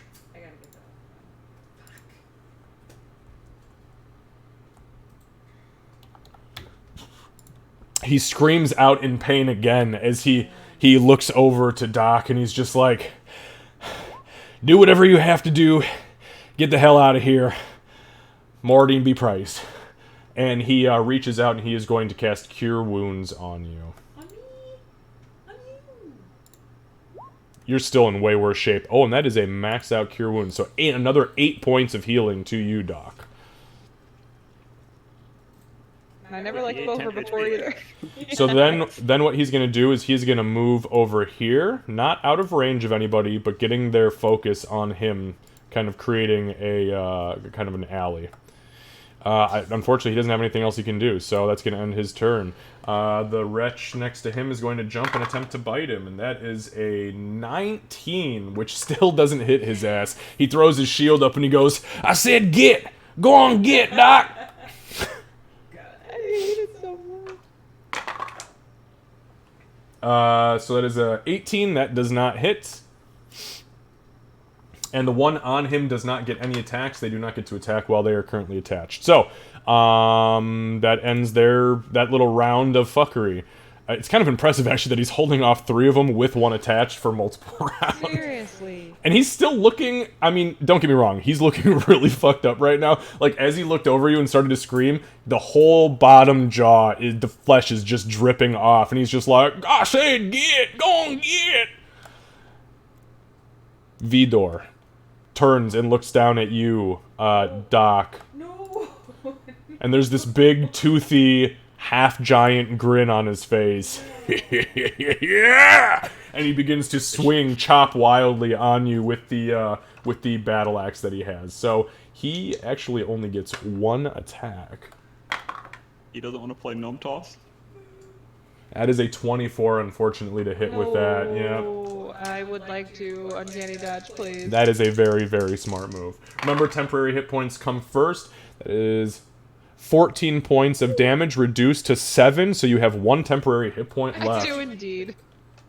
Wow. Thank whatever god bards pray to for bards. I don't think that they're gods. They're weird creatures from other places. All right, Mine's my shadow. Gray. Varl. Okay, so seeing that he's just helping everyone with these strings he has, he's gonna do his best to get rid of the thing in front of him so he can keep concentration on him. Okay. So he's gonna, for now, he's gonna put his like drumstick away. He's gonna grab Jot with 2 hands and he's gonna jab into. Nice. Fuck yeah, give me an attack roll. I like that. It's a 19.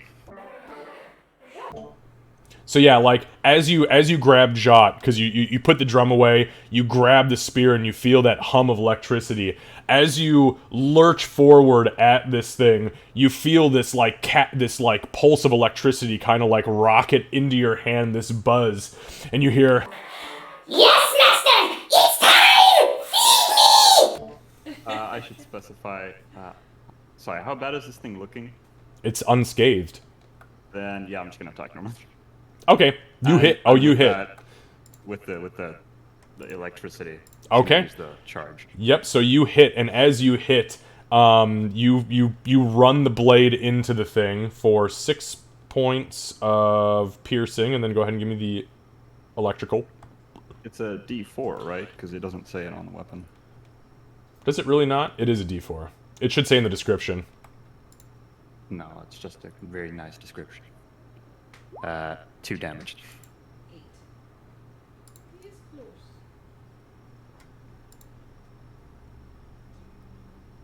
Okay, give me one moment.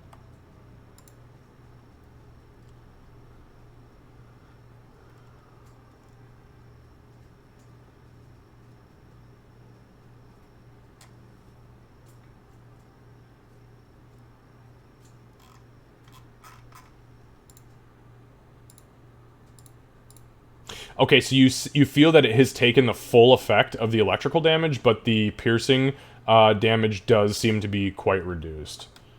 Okay. But you have effectively brought it to a bloodied state. As it hits, the spear penetrates ever so slightly, and then you see this pulse of electricity, which kind of sends it into these weird convulsions. And again, you hear Jot. Oh, master, it's so electrifying! I like him more.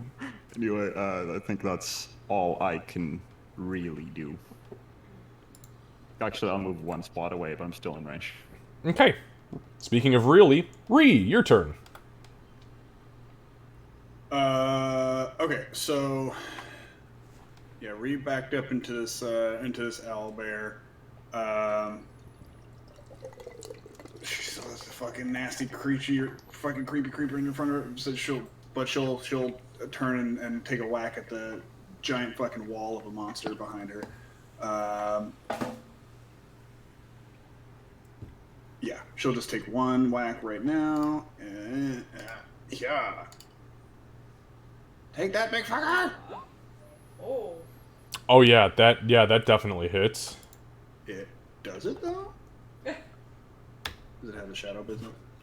Nothing happens. Nope. You hit it full force. What energy it may have or had does not take any effect. Yes, so you hit it full force with the Morningstar, and as you do so, you hear the audible crunch of ribs in the side as you rear back. Alright, yeah, she'll, a little bit surprised that it actually went through without a hitch. She'll do it again. Ah! All right. I don't think it's gonna hit. Well, So a 12 barely misses, unfortunately. It hits, but you hit in the same spot, and there's only so many ribs you can break. All right. She will bonus action nimble escape. Okay. Take a step back next to Gray. All right. Perfect. All right, Doc. Well, I guess I'm gonna attack this motherfucker. Right there. Okay. 15?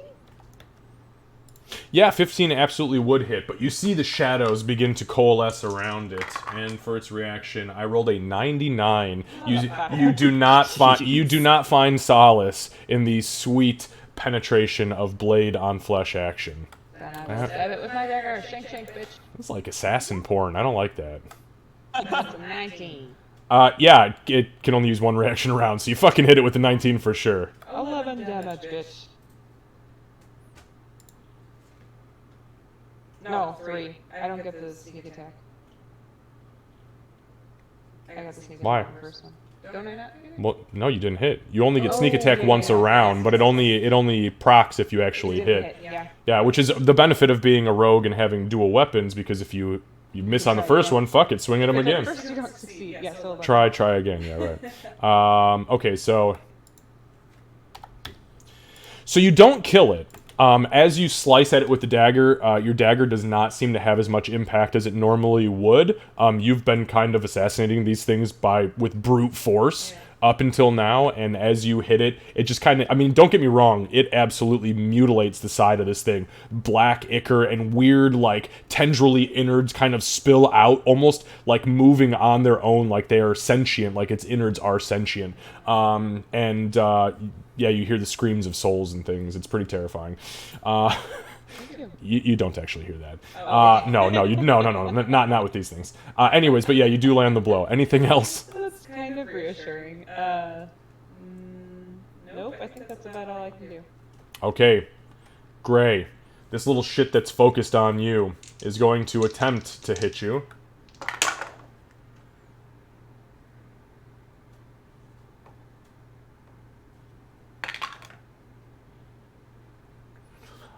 So I rolled an 11, but with my bonus it's a 14, and then I rolled the Bane, brought me down to a 12. That's a hit, bitch. Yeah. D4! So now you're gonna take your D10. That's 8 points of piercing damage, as this little shit finally breaks through your master of puppets strings and latches onto you. Please give me a Constitution saving throw with a DC 10. Okay. That's an 11. That's an 11, and you maintain concentration. You hold the reins, my friend, but this thing has fucking latched onto you. Yeah. All right. And then, thank you, and that ends its turn. Aurora. This has been a very unique combat. Best day well, ever. I'm going to, since I've got both my Hunter's Mark and my Slayer's Prey on this thing, finally, I'm going to swing with the short sword, swing with the dagger, swing with the short sword. So, action, bonus action, extra attack. Yep. Okay. Which I don't often get to do. No, because it takes so much setup to actually be able to do that. So, attack 1, which is going to be a miss. I think. Yes. Yep, 12 is a miss. Yep, you swing at it, you cut some feathers off, but it doesn't actually land a blow on the flesh. Okay. Second one.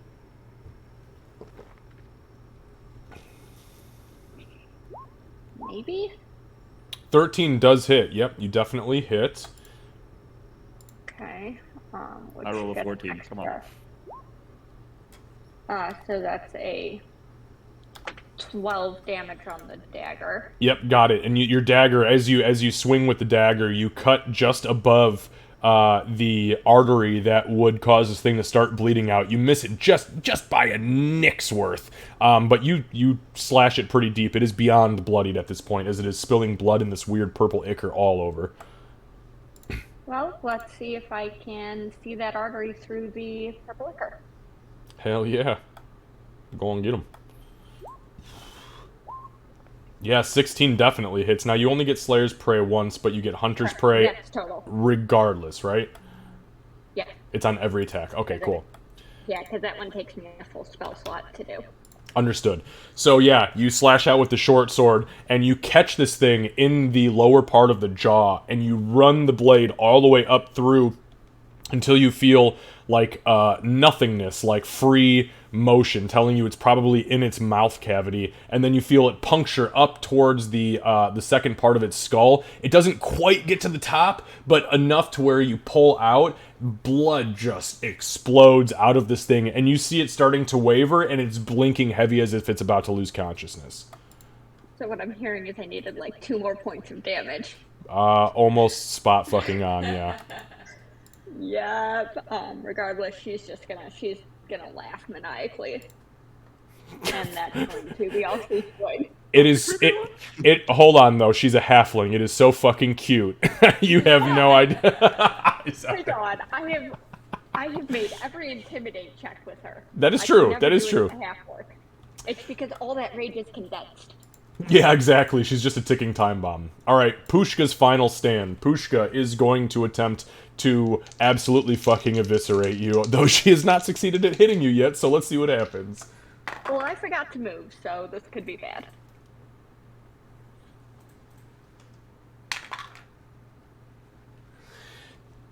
So I rolled a 15, but the D4 brought me down to a 13, which is a miss on the beak, so the beak misses.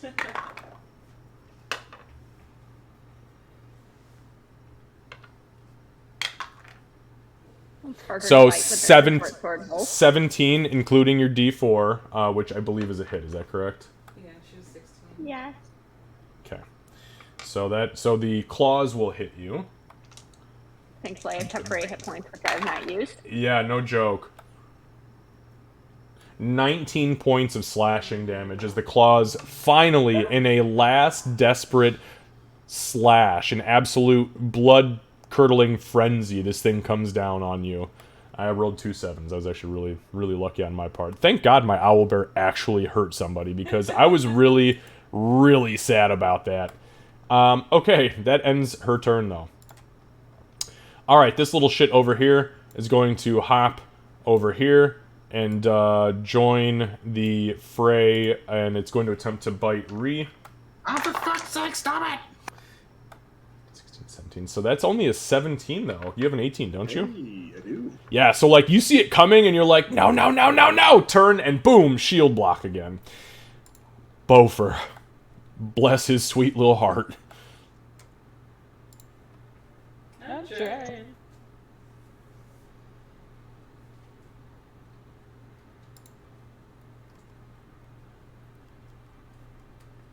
So Bofer is actually seeing that the tides are kind of turning, especially with this owlbear screeching and almost dead. Bofer is going to blow his last first level spell slot and cast Cure Wounds on himself. Oh, my goodness. That's for 8 points of healing. Unfortunately, hang on though, it is his turn, so he does take the necrotic damage from the one that's attached to him. And that is, it dealt 10 points, so he only takes 2 points of damage. Well, it's better than 10. Yeah, so you see, like, the life, he actually, like, crumples to the ground, and you hear him screaming, and he holds his gauntlet out, and the gauntlet starts to shake, like the flesh around it is deteriorating, and you hear an incantation, and as he slaps his chest, you see the flesh kind of back up and around the gauntlet, and he's like, I ain't got much more in me, guys. Alright. This wretch is going to attempt to attack. 17, 18, 19, so that is a 20 exactly. It also jumps on Bofer and attaches itself to him. 3 points of damage. 5 is still better than 13. He's still going. He's still going. The one behind him is going to also jump on him and attempt to latch on, and that is 2 21s. That is a third hit. It's not good. The start of his next turn, he takes 3d10 plus 3 necrotic.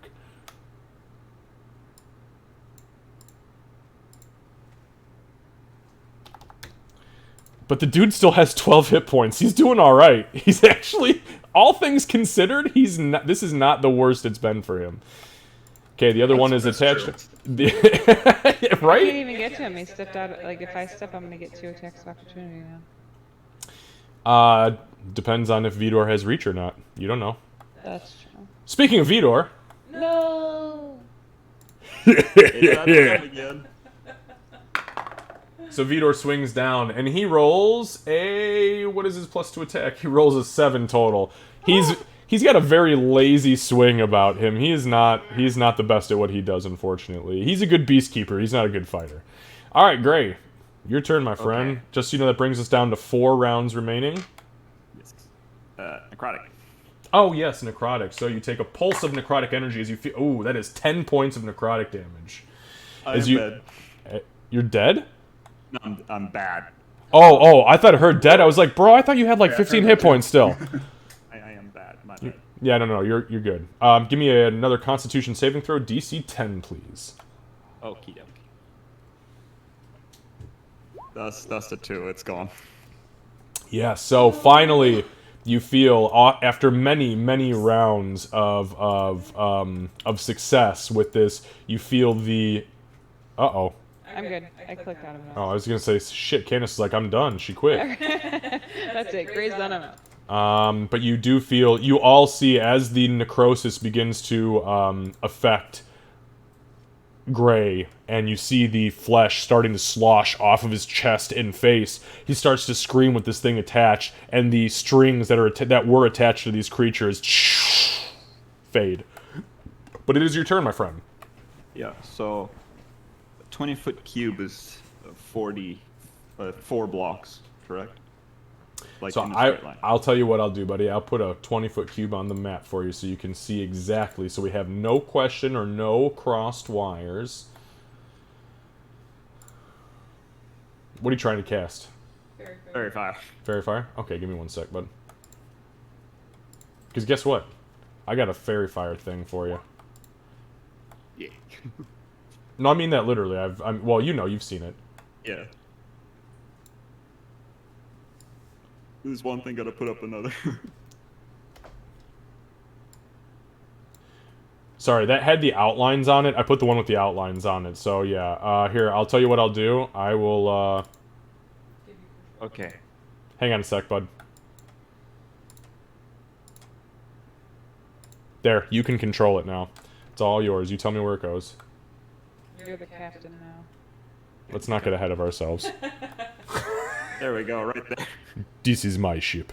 Oh, that's a good place now. Okay, perfect. So you, how many spell slots you got left? That is my last. I have 1 more level 1 left. Okay, perfect. So you mutter an incantation as I'm sorry, remind me, you cast Fairy Fire for the first time last session. I forgot what it looks like.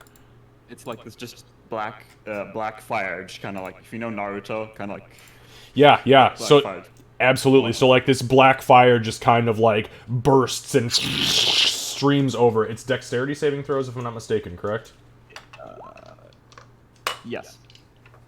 Beautiful, thank you. Okay, so Vidor rolled a nat 20, so he's good. The wretch in front of you rolled a 15, and the other one, which was Pushka, rolled... Hang on, let me see what her dex is. She only rolled a 13, so Pushka is affected. Yeah. Okay. I'll take it. It's could be better, but it's good enough. I've had fairy fires that affect literally nobody, and I'm just like, oh, alright, fucking good. But there are also some fairy fires where if you get them off quick enough, they affect fucking changes everything. everybody. That is also concentration spell, correct? Yes. So Okay. concentration. So you see the fire wash across Pushka, who at this point has pretty much just given up on existence. Not doing great. Okay. Shoot up. So, can I have a knife. Can I, like, bonus action stab this creature? In my arm? Oh, you want to just attack it? No, you've already used your action to cast a spell. Okay. You I can't... wasn't sure how 2-weapon fighting works. Well, you didn't have the weapon out, so you would need to draw it, and then you would have had to have used your attack action with a weapon, with a melee weapon, in order to be able to use your bonus action to use the other weapon. In that case, that's all I can do. Okay. Alright, Ree. Okay. Yeah, we got these 2 nasty little fuckers in front of us. I guess... fuck, I hate these things. I'm gonna hit them. Okay. I hate them so hard. Which one? The one The that's... one directly in front of me. Okay, perfect. Okay. I hate them so much. I want to just rid the world of them so badly. Hey, natural 20. Excellent. And the only caveat to my shadow shit is that nat 20s are negated. So yeah, I can't do shit about it. All right, so you hit for what is that? 11 points. Wait, did that add the rage damage? Uh, Yeah, looks like it did. Okay.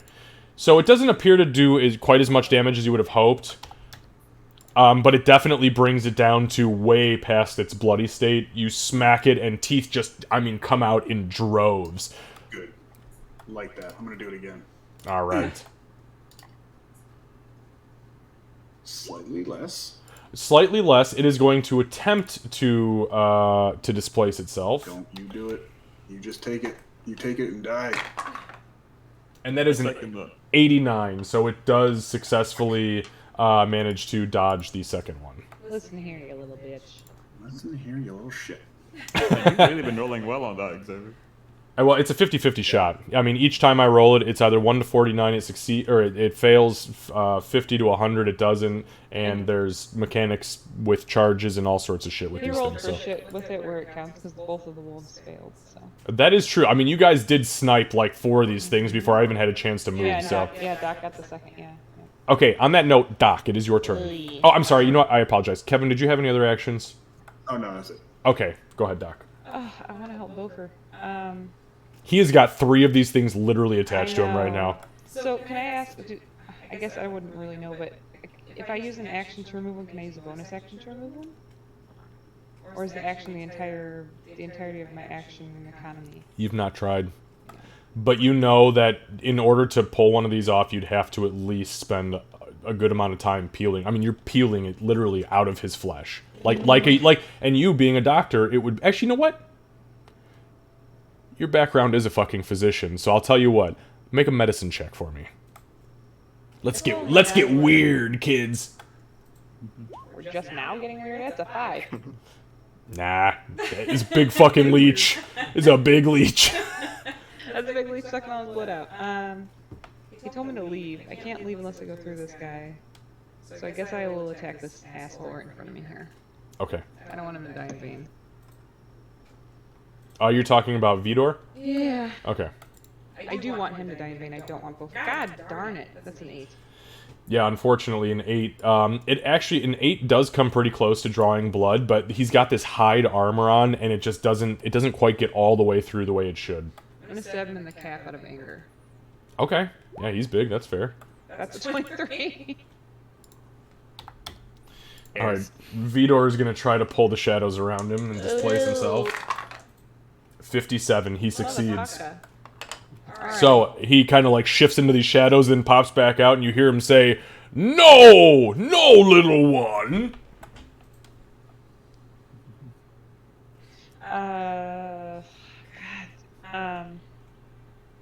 Alright, I'm gonna hope he has reach. Which I know I get 1 attack of opportunity. Fuck, man. Well, what's done is done. I guess I'll stay here. Okay. All right. Gray, the one that is attached to you doesn't get to do anything because it is attached to you. Aurora. Also, it chooses to stay attached to you. I'll just make that as a note. Okay, I am going to step forward a little bit. Okay. I'm gonna step forward there. That was smart. I see what you're doing. I already see what you're doing, and I like it. Tactical bitch. And I'm going to attempt to be a tactical bitch. Well, I'm going to start by re-rolling. Oh yeah, advantage is a thing. Oh yeah, you do have. Yeah, you have advantage on. Well, let me ask you this: you were rolling to attack. I'm assuming Pushka. Is that right? Pushka first. Okay, so first of all, a 19 does hit Pushka, and Pushka, there's no need to roll anything re-roll because Pushka has 2 hit points. So she literally had 2 hit points. So well, fuck, you tell me. How do you put Pushka down? Pushka's not happy that you're moving, but she accepts it. She was laughing as the claws got her, and she was laughing as she reached over that arm that had clawed at her and just gutted the owlbear.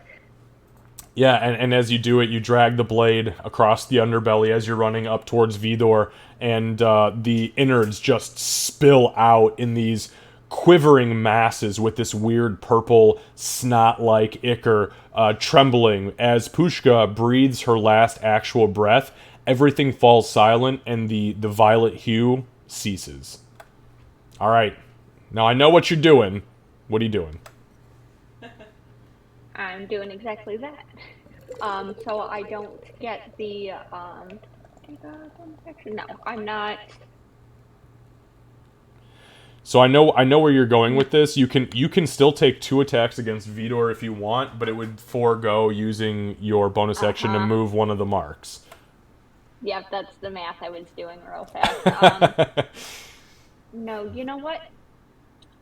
I don't need to see inside this fucker's soul. I just need to reach inside it with a short sword and a dagger. I think that's the right answer. Forego that. I'm gonna turn off that Slayer's Prey, and we're gonna start with the dagger. And you said advantage? No, not on Vidor. It was only on Pushka, because Pushka was affected by the fairy fire. Okay. So we're gonna do dagger, and then there is short sword. Okay, so ooh, fuck yeah. No, he takes all of it. Vidor has used his reaction this round, so that is 7, so that is 13 points of damage. Yes. And I am not in my dire fern at the moment, and I like being in my dire fern, so I'm going to take a step back. Yep, and he cannot use his reaction because he's already done it. So you swing with the short sword, you swing with the dagger after you kill Pushka, and you kind of like cut him up and across the knee. He bends down and he looks over and he goes, "Two littles!" And you stab him in the fucking kneecap with your short sword, pull out, and then vanish into the dire fern, and he... Yeah, I think I would be happy with that turn. Alright. Ree, the one in front of you is going to leap at you. I have advantage, and I rolled a nat 1 and a fucking 8. And an 8. The 8. Nice. Don't like it. Okay, that ends its turn. Oh, poor Bofer. Oh, this might legitimately be the end of Bofer. 3d10 plus 3. Ah, I threw one of my dice. I think that means he automatically makes it out alive. No, unfortunately, he took 20 points of necrotic, and you guys see him collapse.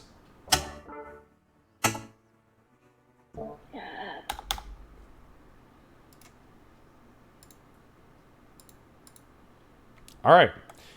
That ends Bofer's turn. The things that are attached to him currently, they do not stay attached to him. They jump off. They actually have to spend their turn in order to detach, so they do that.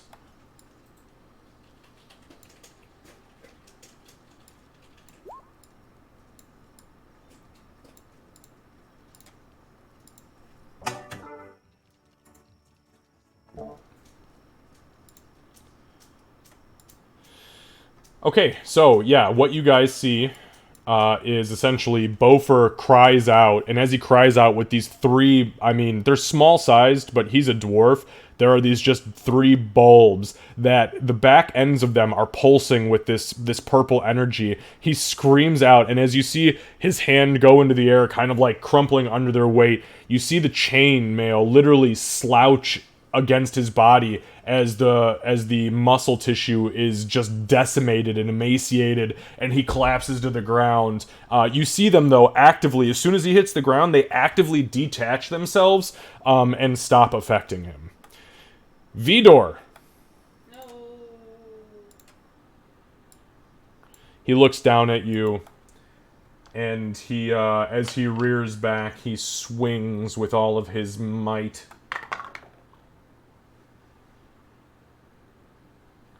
And he says, "I'm sorry, little one!" And he rolls a 13 and misses. As the battle axe smashes the ground next to you. You got me with that one. Gray, it is your turn. For 2 points of necrotic damage, as I rolled minimum damage on that fucking D10. Lucky you. I was expecting to go down. I was expecting you to go down as well. Yes. Okay. So All right. So what are you doing, buddy?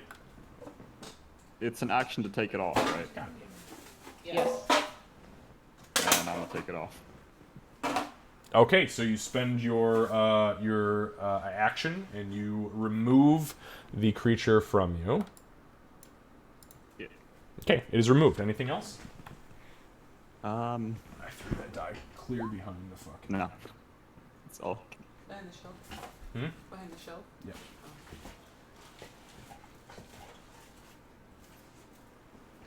Okay. Re. Oh, why don't these little fuckers just die? Two wax, hopefully, on the first. The one directly in front of her. Okay. This one's looking pretty rough. No. Oh, it's looking very, very, very bad, yes. Okay. I would hope that this does it. Probably not. 14 does not hit. Yeah. No, unfortunately. Very barely. Hopefully this one does it. No, so in your own rage, you start just absolutely pounding on this thing, and it is... Yeah, and it's tough. It's wily as shit when it's next to one of its allies, but you do not manage to land a blow. Ah, fucking little nasty fuckers! Alright, Doc. I'm going to attack the big guy in front of me. The half-giant? Yeah. Thank you. Sorry, you're a gnome now, so everything is big. Everything's big, so, yeah, no, the giant okay. effer.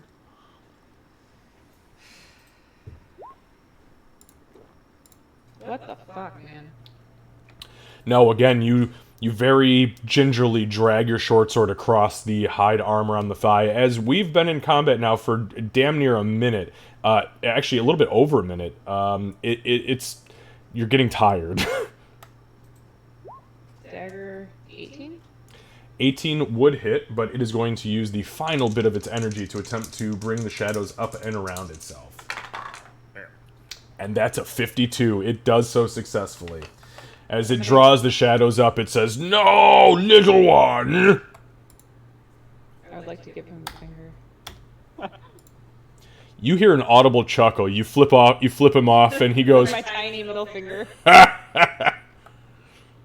Alright. Alright, Gray, the one in front of you is going to attempt. And that is a 21 to hit. Yeah. As it lunges back at you after you just threw it off, it hits you for 6 points of piercing damage. I am down. Alright, so you see this thing latch onto Gray. He flips over backwards as his body, literally the bones around the bite wound, are exposed from flesh that is now burning away. Aurora. Fix it. Yeah, that's the goal. Fuck it.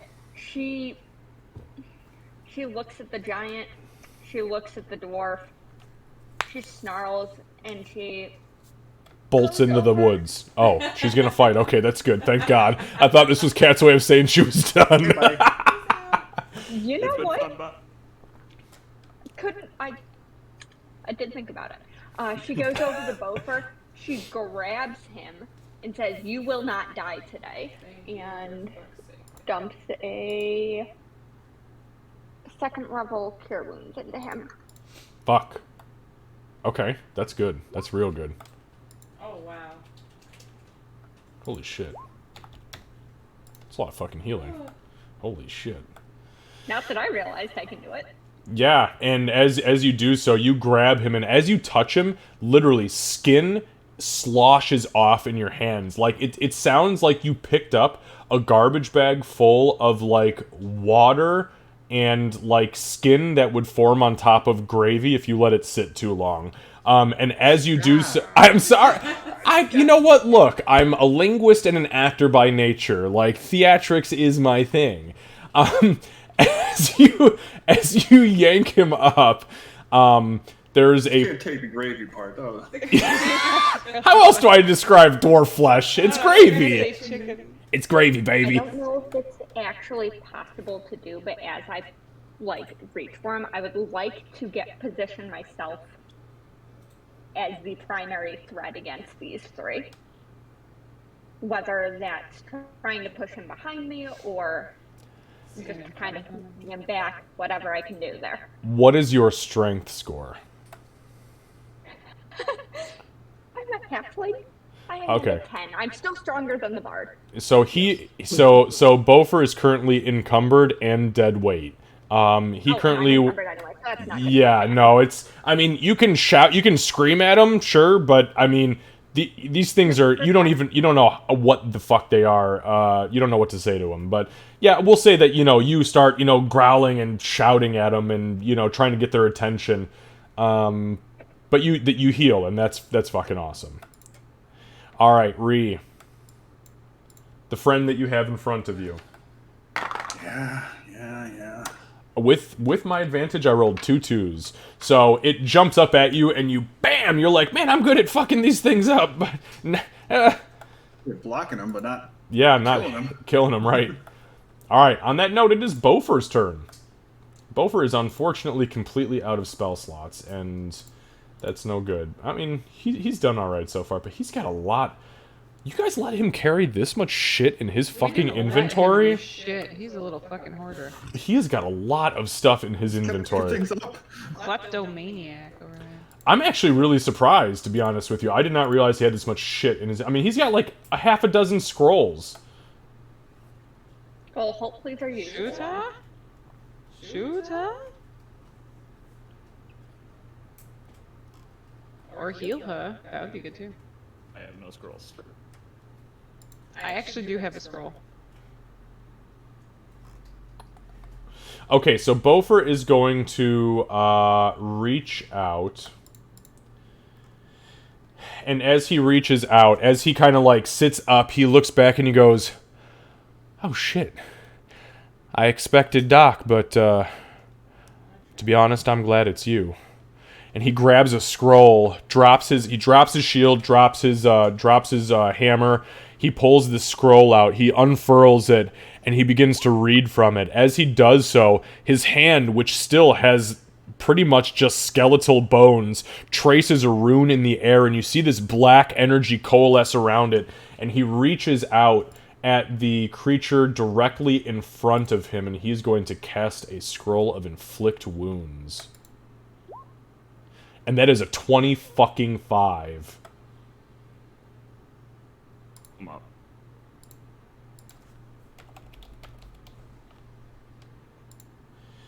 Alright, so that is... Wow, that is 3d10 necrotic.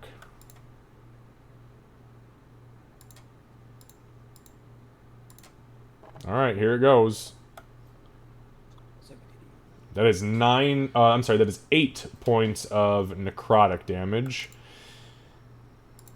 So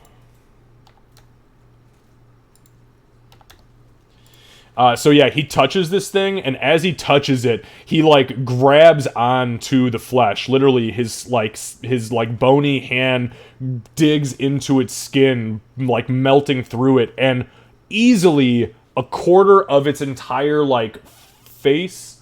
Did you see that? Yeah. Yeah, sorry. We got storms going on. If we disconnect, I apologize, you guys. We just had our lights flicker here, so. But the energy pulses into this thing, and literally it just begins to rot from the outside in, just collapsing in on itself. That is all Bofer can do this turn, unfortunately. Okay, I'm going to throw some percentiles here.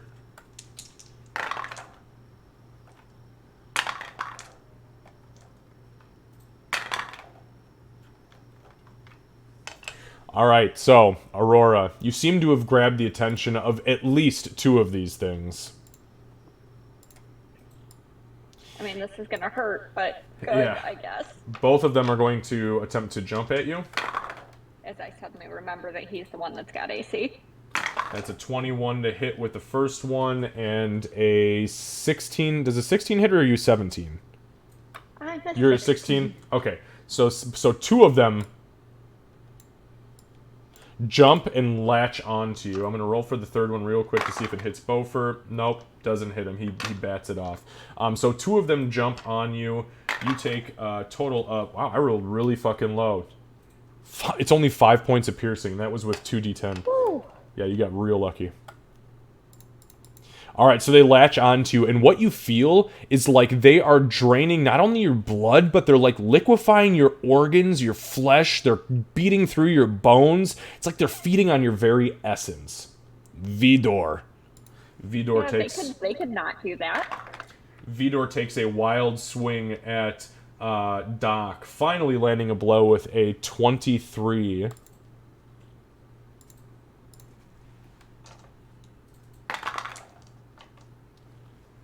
That is 12 points of slashing damage. As he finally, you've dodged left, right, up, down, left, right, up, down, A, B, square, and finally he nails you. Rears back and he just says, "Got you, little one." Gray, it is your turn. The creature that is on you right now detaches itself from you. Give me a death saving throw, please. Yes.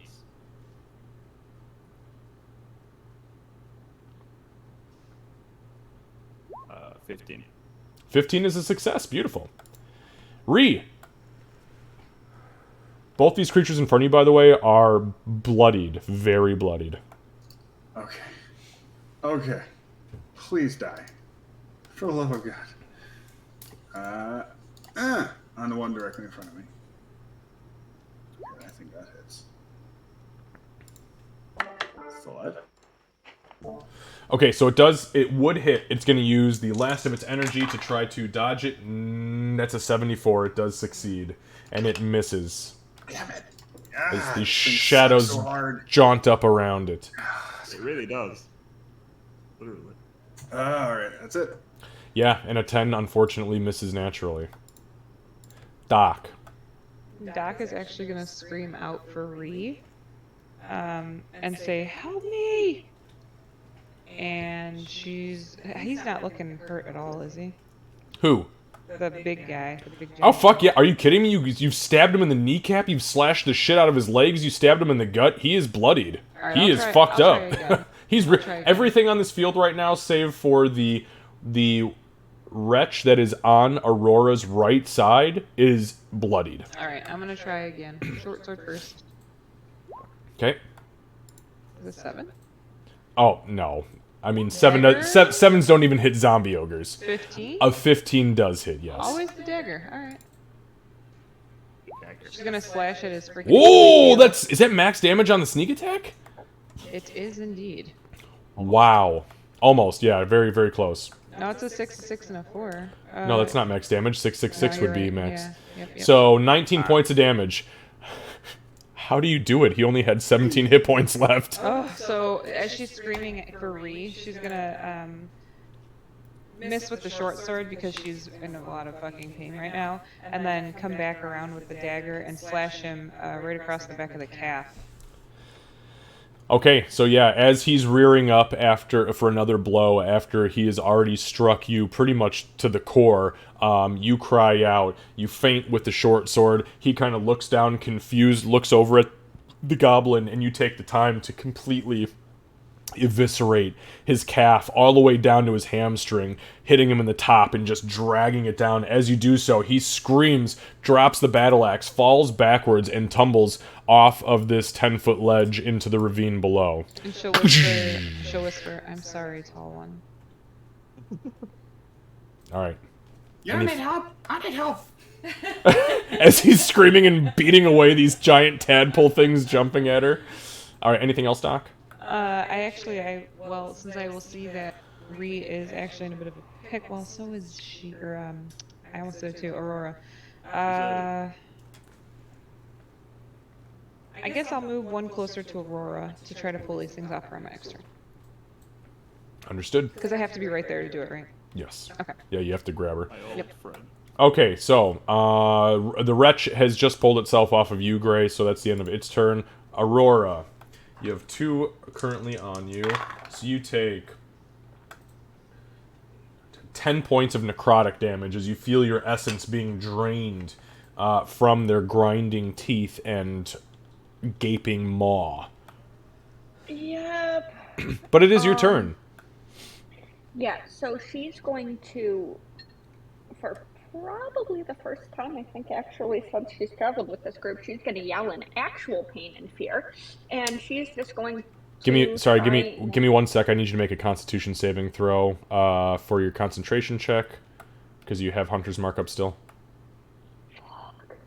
Yep. How do I do that?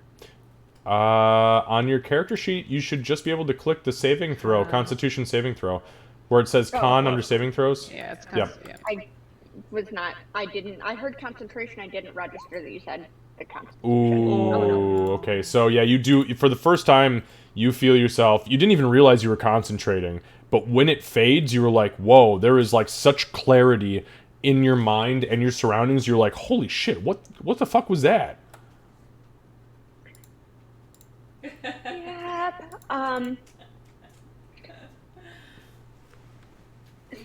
It takes an attack action to remove these things. I have extra attack. Can I remove both of these fuckers? One action at a time, I think. Yeah, so that is a good question. Let me just take a look at the monster card. Give me 1 sec, because that is a very good question.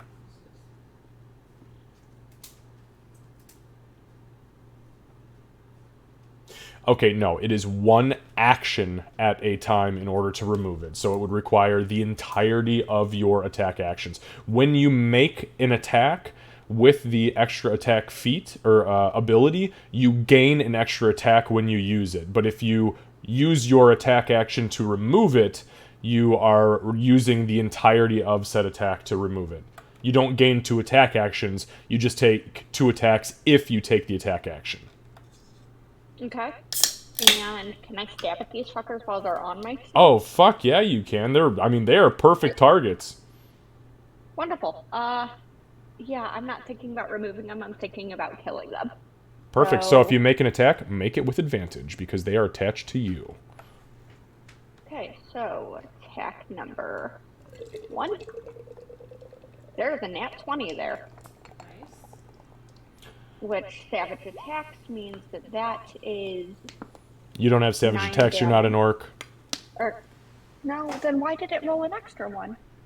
It rolled weird. Good Oh, question. Piercer feet, that's why. Ah, piercer. But is it piercing damage or slashing? Oh, short swords are piercing. Alright, hot damn. So we're looking at what total? Total critical damage is 9, is that right? Wait, is it just 9 total? Sorry, your calculation on Roll20 just looks so fucking crazy. I know. So I'm seeing you rolled a 6 on the d6. Your okay. Total damage is 9 because the piercer feat gave you an extra 4. Is it? It wouldn't matter anyways. This thing only has 4 hit points left, so even with the reduced amount, it's still dead. But yeah, I really should just do my damage separately and not let it calculate anything for me. it would make my life easier, because if you don't understand it, I'm sure as fuck not gonna understand it. So, okay, you do get your bonus action attack because, you know. So you stab this thing, and as you do so, it screeches, and you feel its teeth kind of retract into its mouth, and it just falls off of you. I would just like to take a moment to say that that's basically the exact same line that happened with my rogue in our yesterday game. And I'm not to complain if that's my theme now.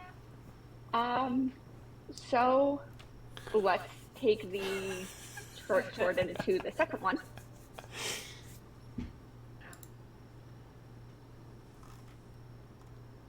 Oh God, no, that was awful. That was just bad. So we're gonna do dagger for the final. I don't even see an attack roll. 11 and a 9. Oh, I see. Okay, sorry, I'm reading it wrong. Yeah, 11 and 9, definitely not. 21 for sure. Yeah, your extra attack does hit. It doesn't appear to do quite as much damage as, again, you would think it would do. And it's a dagger, too. And then she's going to But you do stab the look shit out over of at it. Doc in... utter panic and just be like, and just say, "Get this fucker off of me," or kill it, or something. All right. That's all I'm doing. That brings us to the guy in front of you, who is going to screech and lunge at you. Oh my god. I'm so sick of having advantage and rolling, like, under 10 both times. That was a 1 and a 4. So it lunges at you, and you're like, no! As I am... Now, I don't know what you envision, but I envision right now you, like, shielding the shit out of Gray, and just have your shield up in full phalanx, like, get the fuck out of here! Pretty much. Yeah, we're like, Playing whack-a-mole. she just hasn't stopped screaming this entire time. Oh, shit. Okay, All in one Bofer. breath. Yeah, right. Oh yeah, absolutely. So Bofer, unfortunately, Bofer is legitimately out of pretty much everything at this point. However, Bofer has a second Scroll of Inflict Wounds that you guys gave him. With his hands still buried in this thing, he grabs at his side with his left hand, pulls out the second scroll, and begins to read from it. The same incantation, this dark necrotic energy swirling around his entire form. Which is kind of, like, very terrifying considering the holy man that he is. But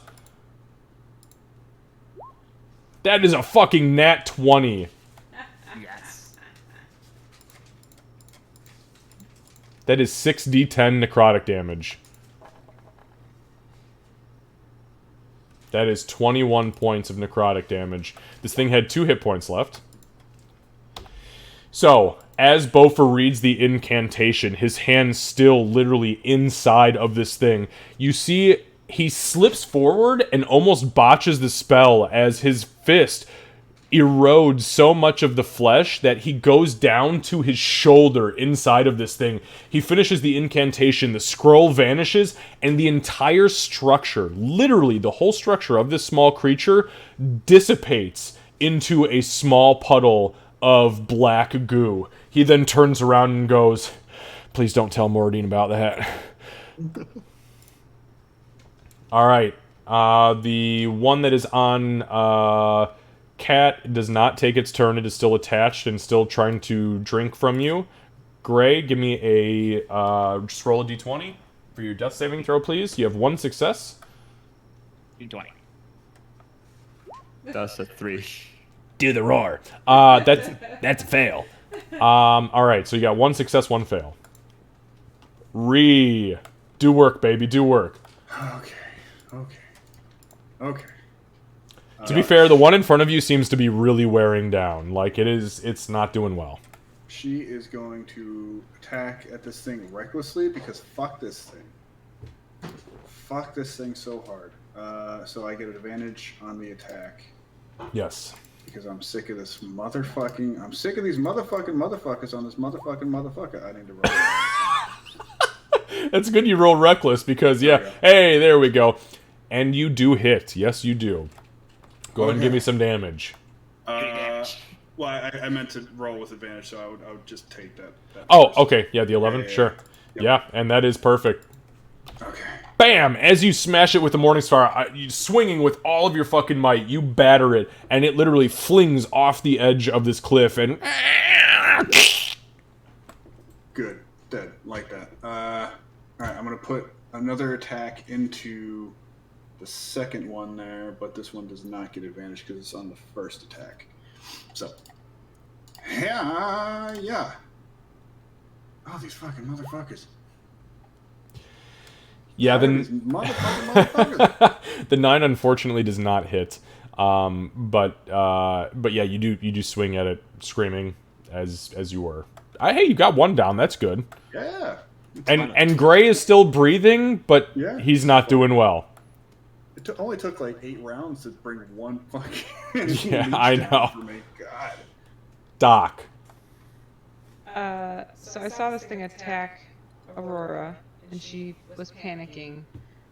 Doc is going to grab the gold nugget around her neck and say... Sorry, you said you saw it attack her? It's already it's been attached to her for 2 rounds. But I know what it's doing because... Oh, yes. So she's going to say, She's gonna say, Garl, guide my hand in good fortune, let it land, and she's going to use healer healing on Aurora to try to, and she's gonna say, help yourself. Okay, so you start packing her wounds with the healer's kit and shit?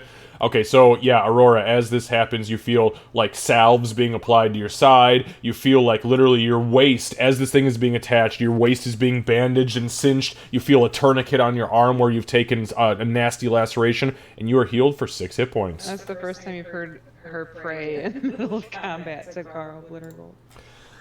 I was gonna say, it's the first time that I've asked for help and you turn around and tell me to help myself, like, rude. But also, thank you. But rude. Anything else, Doc? So this thing can't attack me while I'm standing here, right? Because it's Well, attached to her. I mean, maybe. I suspect.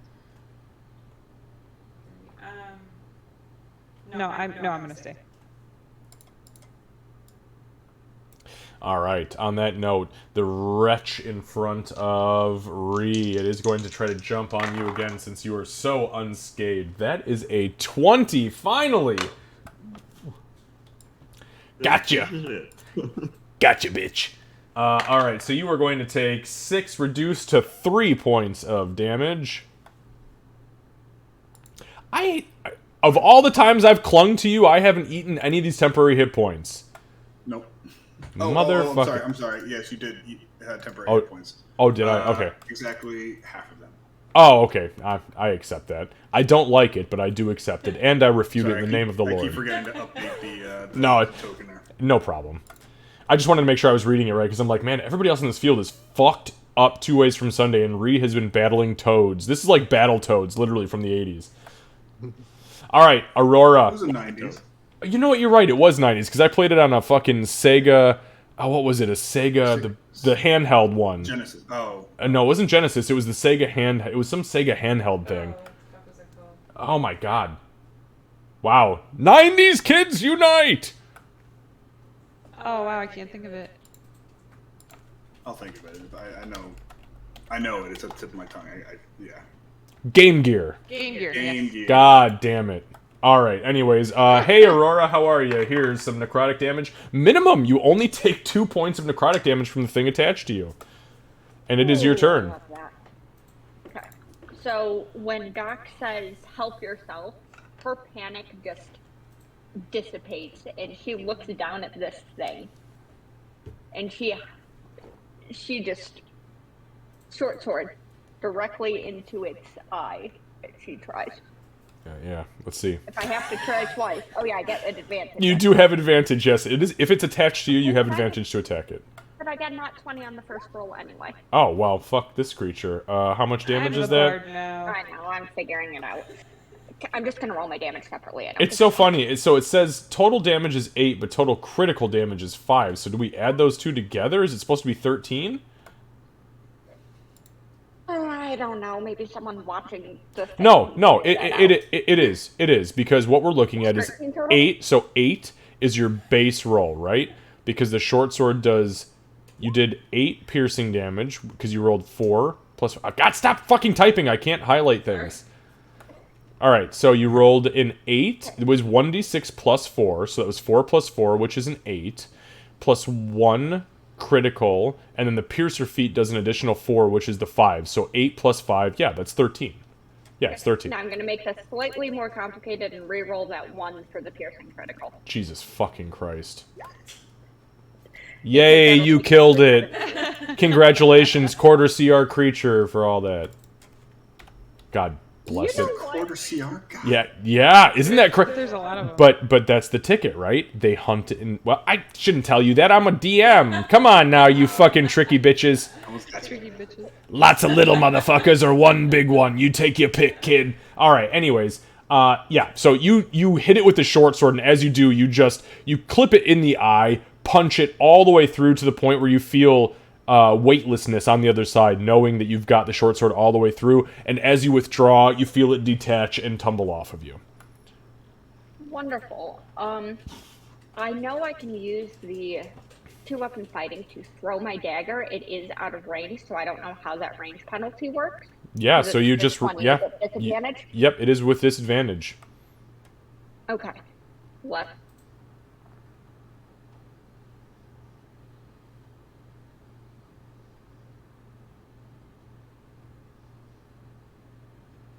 Don't hit Ree. Okay, so give me one more roll. Yeah. There it is.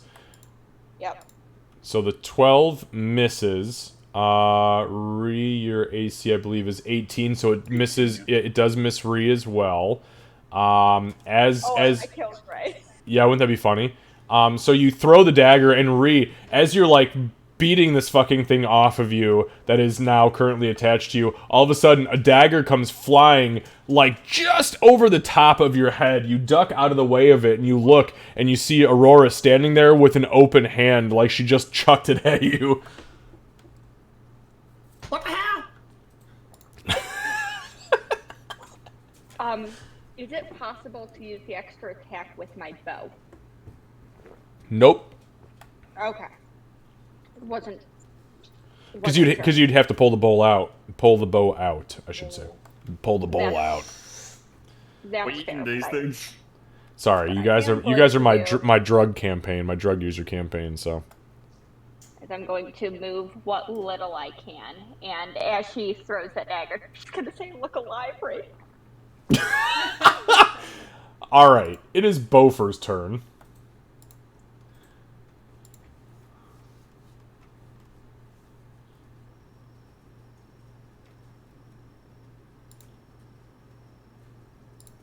All right, so Bofer, he turns and he starts moving. And as he does so, he pulls out, again, another scroll that he's been hoarding. And he reads from the scroll, and as he does so, the scroll burns away.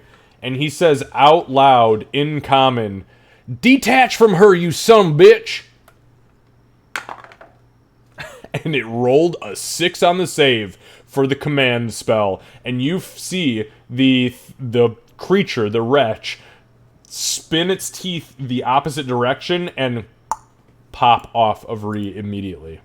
Oh, fuck, thank you. Gray, give me a death saving throw, please. Just a d20. One success, one fail. Where are we at? It's 12. That's 2 successes, 1 fail. Ree, it is your turn. You do not take any necrotic damage because Bofer commanded it to detach. Okay, thank you, Buffer. Alright, another reckless attack into this thing. Alright. Because I am sick of this motherfucker. It's not great damage, but it hit. And I'm going to do that one more time. Alright, give me 1 second. It is going to attempt to displace it, the first attack.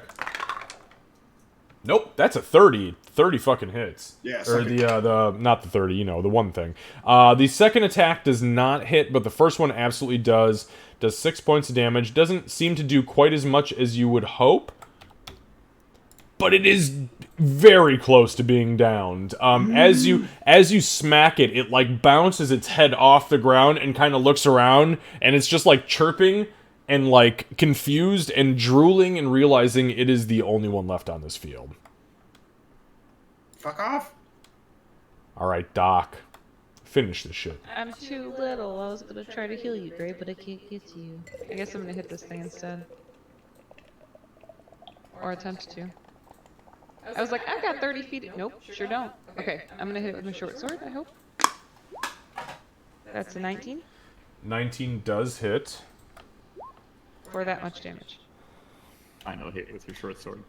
Yep, that's Finally. it. So Doc comes fucking sprinting over, and as she lunges at it, you can all see she's bleeding from her nose, eyes, head. She has a huge gash that has completely separated her left arm from her shoulder socket. She is puking on the way. She hits this thing though with her short sword, and as she does, she throws the full force of her body into it to the point where it goes all the way down to the crossguard, and it twitches a few times, and she says, "No, no," and it stops moving.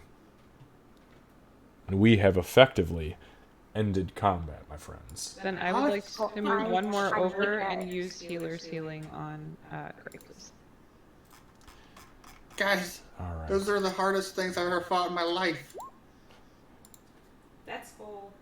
That's max. 10 Nice. points of healing for you. All right, so Gray, as Doc, like literally, it starts opening the healer's kit and literally just stuffing gnomish-sized fistfuls of this powder, this alchemical powder and salve into you, and then bandaging it. You, who were in the process of drifting through the ether and the nether, your eyes kind of flash open, and you are present with this small gnomish woman, very furiously sweating and bleeding all over you, tending to you. And she says, "Not today, you son of a bitch." And then rolls over and falls over on her back and just like stares at the sky for a second.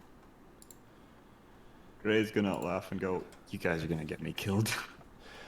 Beaufort kind of laughs and he goes, I did necromancy today, and I am not proud of that. But I Pretty think, great, isn't it? no, that is terrible. I'm That is sure terrible. I won't mind, right? He holds up his right hand, the one that doesn't have a gauntlet on it, and you see that 3 of his fingers are completely skeletal, and he goes, I think I'm about a quarter way to lichdom.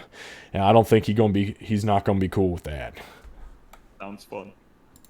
Doc says, Aurora, come here. Aurora's going to limp her out. Actually, she's not too bad anymore, but she's still moving slow. She's gonna walk over. As she's laying on her back, just like sprawled on her back, she'll be like, hand me that salve and that bandage, and I'm gonna use healing on myself.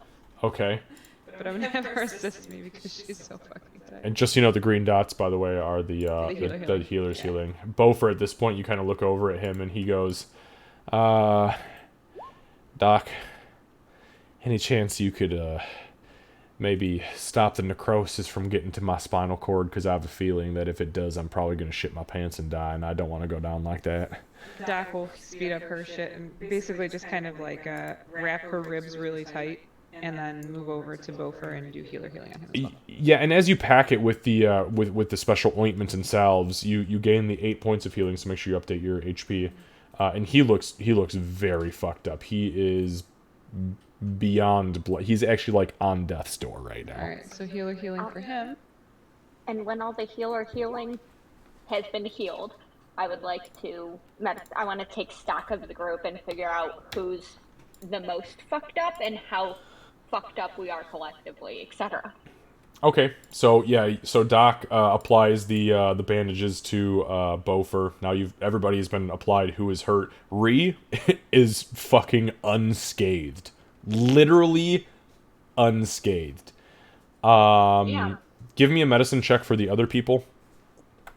While that's happening, Doc's gonna look at Rhea and be like, "Did you see me take down that big guy? I took down the big guy." I did. Sorry, these little fucking assholes. I swear to God, they're the slippiest little bastards I've ever fought in my entire life. It's fine. It's just if you notice Absolutely. that I start bleeding out of my ears, just do me a favor and just shove these cotton balls in there. All right. Okay, so Cheers. You don't want me to, if you have other holes, should I poke those No, too? yours, the brain's gotta stay in. All right. I got you. flash forward 6 months from now, and you guys are fighting mind flayers, and Ree is just like, she said only the brain. Okay, so with a 7 medicine check, here's what I will tell you.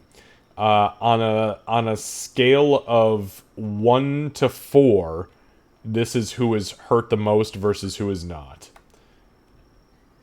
Beaufort, number 1, the most hurt. Gray, number 2.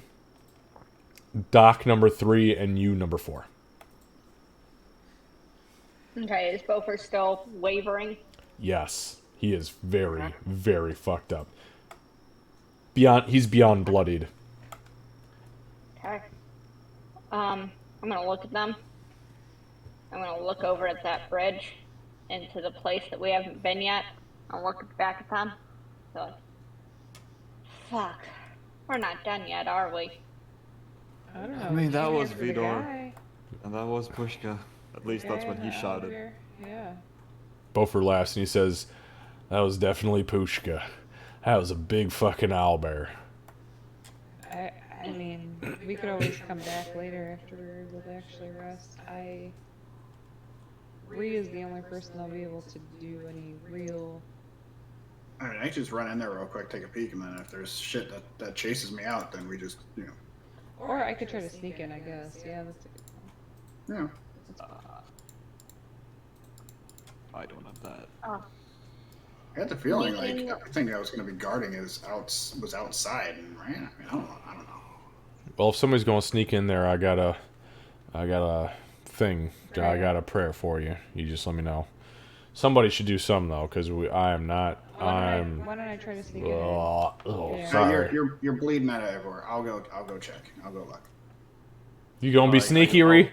Yeah, I'll be sneaky. The blessings of Mordine be upon you, my sister in green skin and not in the flesh of alabaster. And he touches your shoulder, and poof, you get guidance.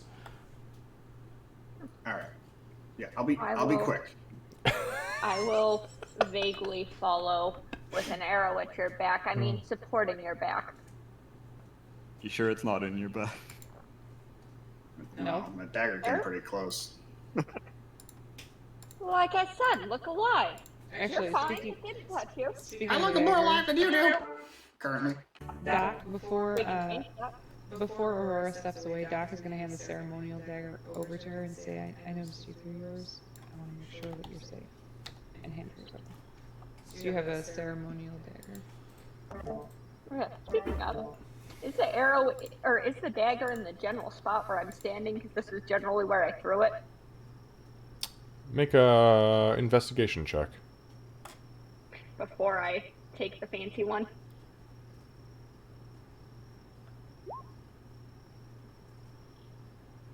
It's not here. In that case, I'll look down. I will. Thank you. And so we'll take it. Does the ceremonial dagger still feel like it can be thrown effectively? Oh, it can be thrown, and it is perfectly balanced. Weighted to the extreme, to the point where this was meant to be fucking thrown or fought with. And Doc's gonna hold up her hand and tap the ranger ring, and then wink. She will. She'll give her that. Damn it, Lucy! I was thinking it. I'm gonna give her a nod. Is that just a normal dagger for inventory purposes? Ornate That I add ceremonial the word- dagger. Yeah. Ornate ceremonial dagger, yep. Okay. We'll do that. For the record, I have 3 daggers now. Thank you. Actually, can I look for mine since the shit that I killed, the one that I threw was over here? Sure. Go ahead and give me an investigation check. 15. Yeah, you find yours. It is still embedded in the corpse of the creature. I have 4 daggers.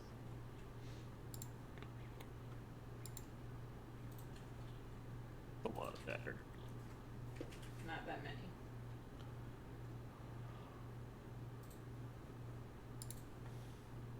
All right. So we will start to walk towards the bridge. Okay. Gray will. I will behind her. slowly follow. Yeah. Beaufort doesn't move. I He move sits down and 15 he at a is. time. Okay, so yeah, you guys move towards the bridge. You get to the point of the bridge. Go ahead and Reed, give me a perception check. Okay. Not performance. I'm walking towards the bridge. I always do that almost every time for some reason. I see a P and I'm like, is that the one I want? Nope. Yeah, so 5. What did my goblin eyes see?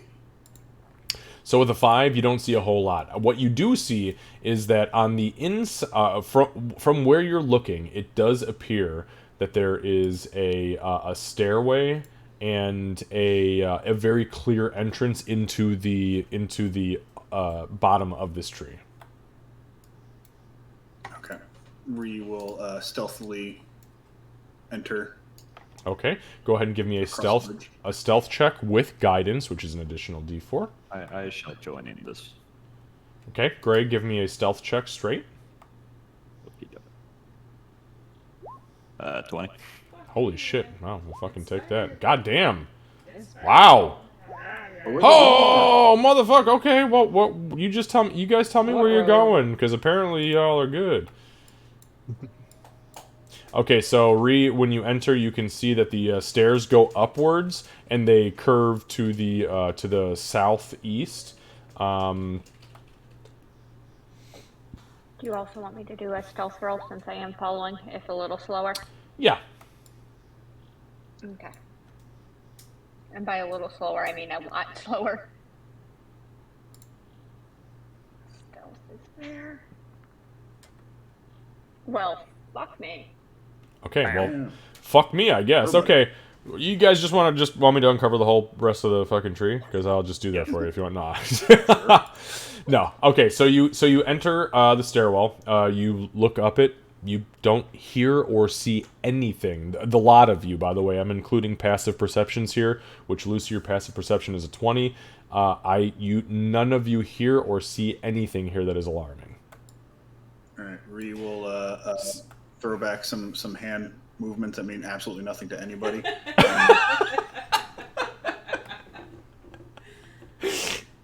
Oh shit. Well, damn.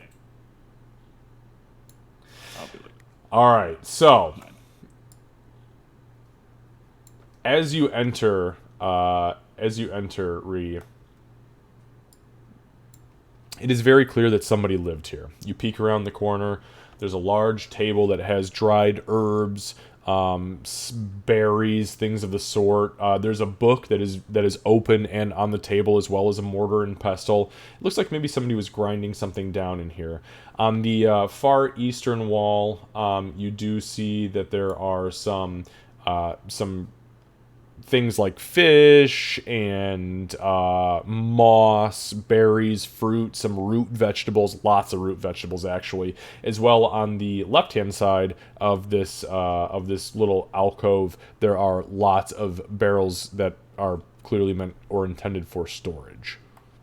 But there is nothing in and or around this area besides that. Okay, yeah, Ree will turn around, notice Gray there, kind of start like, "What the fuck you doing here? I want to look at the house. Didn't you see my hand signals? I have no idea what that means. It meant I'm gonna recount and I'm gonna assess. Are we checking this? Okay. Fuck, I'm gonna have to tell you guys what my hand signals are. Reed, you get an inspiration point. That's a DM inspiration. That is fucking awesome. Alright, just be quiet. Let's go. And she'll kind of come up around the door up here. Okay. As you peek in,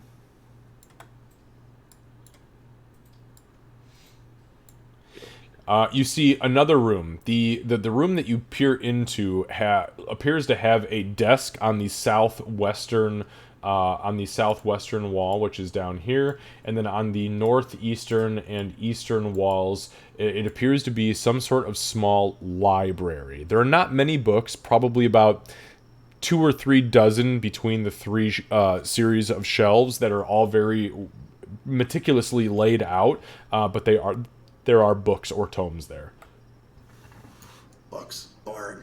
Moving on. Very brief question. These stairs were giant-sized stairs, weren't they? So Ree and I both had to, like, scrabble up them. Yeah, so, like, as you guys get to them, especially you, Aurora, when you get to each individual step, you look at it like somebody was meant to take this in one go, as you have to throw one arm up over and hoist yourself up.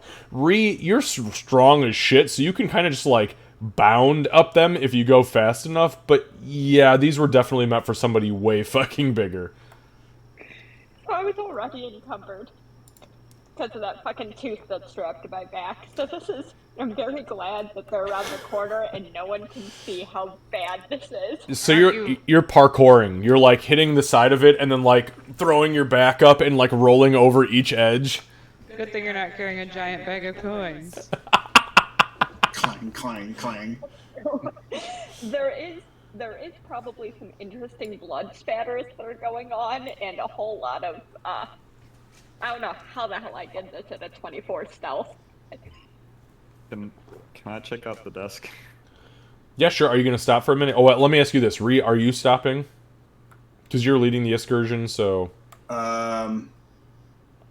Not really. No, she's kind of like creeping up the stairs at this point. Yeah. Okay. Yeah, Gray, we'll get back to you in just a sec if you're going to stop, but I'm going to let Ree keep going since she's, pushing forward. Okay, so you get to the point in the stairwell. You see, you hit this little doorway, and you see the stairs go up again. I mean, this is a big fucking tree. It went easily, 80 feet up into the air. So you get to the point where you're at right now. You peek around the stairwell. Again, nobody here, Gray, this is specifically for you with passive perception, hears or sees anything. However, it smells very heavily of pet dander, like very heavily of like dog dander, which is like kind of like a musty, dusty, old, just kind of like crotchety scent, if I can say that and make it make sense to you guys. Like it's very stale. Smells like animal fur. Oh, okay, I understand. Crotchety. That was the weirdest word that I could have possibly used for that. Yeah. I mean, old Sorry. comes along with that. So. Yeah, that's what I was thinking, but Anyways, you get to that point, and that's what you smell. But there's no visual, no audio, nothing picks up. He was living with a bear, so That is. stands a reason. Yep. And also an owl. And also an owl in one. Yeah, she'll just keep going up the stairs as slowly and stealthily as she can. Okay, yep, and we'll take that roll that you have, and there you are. There is the rest of the interior of the Beastkeeper Sanctum. So you get to the top, and what you find up here is there is a very large bed over on this end here. Next to it, there is a small chest made of wood and vines kind of wrapped around themselves. It almost looks like it was supposed to be a nightstand, but they fucked up with the curvature of the vines, so they were just like, fuck it, it's a chest. And then over on the west wall here, there's another alcove built into the tree, like carved out of the tree, that has just knickknacks and random shit on it. But besides that, you see nothing in this place. Alright, so yeah, Ree seeing that this is like a dead end at this point, be like, looks like it's all clear up here. Nothing up here but a bed and a chest. I'm gonna root through this chest in a minute though. After we find out what Gray. what's her face Gray was doing. Okay, Gray. So you said, Gray, you were looking at the desk. Is that right? The desk in that lower southwestern corner. Yeah. Okay, go ahead and give me an investigation check, please. Okie doke.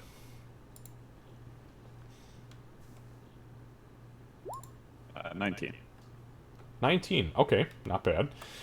So as you're rummaging around, you don't find a whole lot. There are notes here that are written in a language that you have no fucking idea about. You've never seen the script before.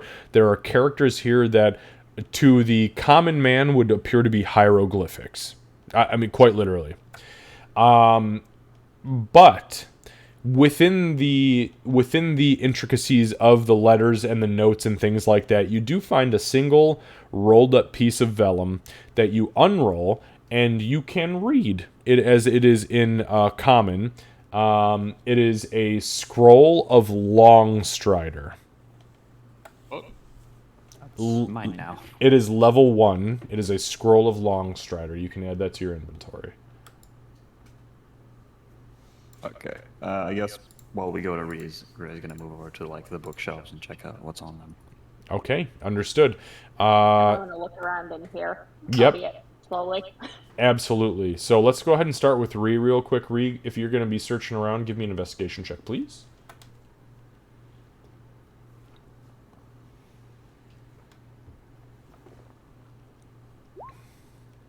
What the fuck? I mean, she was just gonna go straight to that chest. You do have an inspiration. I do have an inspiration. And it will go away in 9 minutes. Not 9 minutes because it's a 10-minute thing. 9 minutes because we'll stop you. Slightly better. Okay, so you pop the chest open. Here. So you pop the chest open and you shudder for a moment like, what the fuck is going on here? Inside, to the brim of this chest, which is literally the size of you, is nothing but hundreds, if not thousands, of pieces of coin. Gold, silver, copper, platinum. You see it all. Almost overflowing. Oh shit! This guy's fucking rich. A lot of fucking coin in here. God damn. I'll make sure. Marie will make sure that she'll talk to Doc about that because she has the coin purse. All right. Yeah. Okay, so let's jump down to Aurora. Aurora, go ahead and give me an investigation check, please. Oh, sure. Make the short joke about jumping down to me. I mean, I had to. I couldn't not. I got to I'm party almost- little people. It's saved for Lucy. I was almost. I know they don't drink. I am specifically still looking for anything that's wine-like because Doc's not here to yell at me. I appreciate that, and I accept that. Well, Archdruid Nightbreeze doesn't drink, but that doesn't mean that Vidor didn't drink. 19! Okay, so, as you're rummaging around, you don't find a whole lot. So, the book in the center, again, it's got this script that literally looks like hieroglyphics. It makes no fucking sense to you whatsoever. The herbs that are around here, and the barrels that are around here all appear to be rations of some sort. There are dried fish, dried meats. There are pickled meats, pickled hooves of cloven-hooved animals. There are water barrels, both fresh and salt.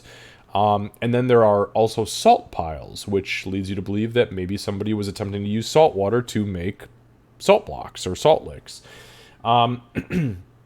What you do find successfully with a 19 investigation is a small potion vial, which has a very familiar looking red liquid in it, and it is a standard potion of healing. So you can add that to your inventory.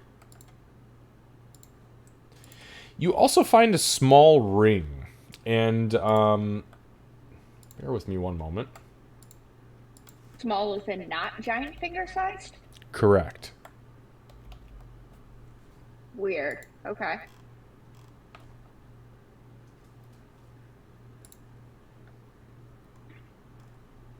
Surprised Vidor was engaged to Henry.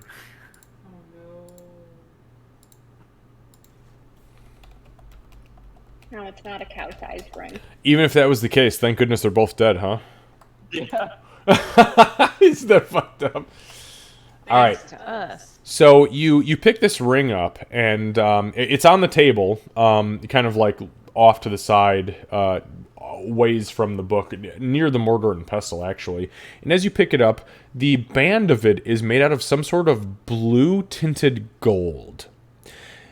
But the insignia on the top is that of a sculptured or carved out wave.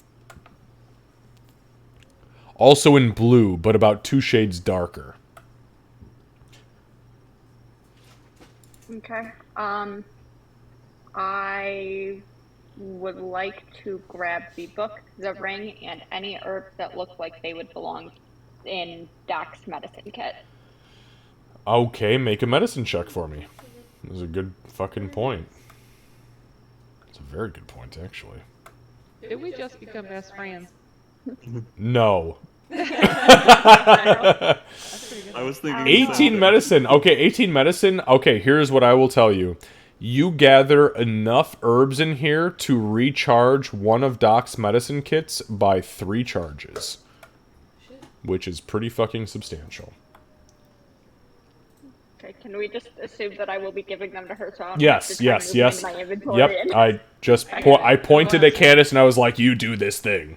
I've got the thing. Thank you very much. It's almost back to full. Okay, so you have Hey, the ring. how heavy is this stand book? Because I have stairs to navigate still. So the book isn't that heavy. It's about 2 pounds. Okay, it's going in the backpack. in the ring, I'm not putting it on until Beaufort looks at it, because if things speak in people's heads, then I am not about that life. Correct. What do you mean, Jot's a great? Jot did some fucking work on one of those wretches, by the way. Speaking of which, Lucy, because we're coming up on the end of tonight, Lucy, let's go ahead and have you make one more investigation check since you've moved over to the bookshelves.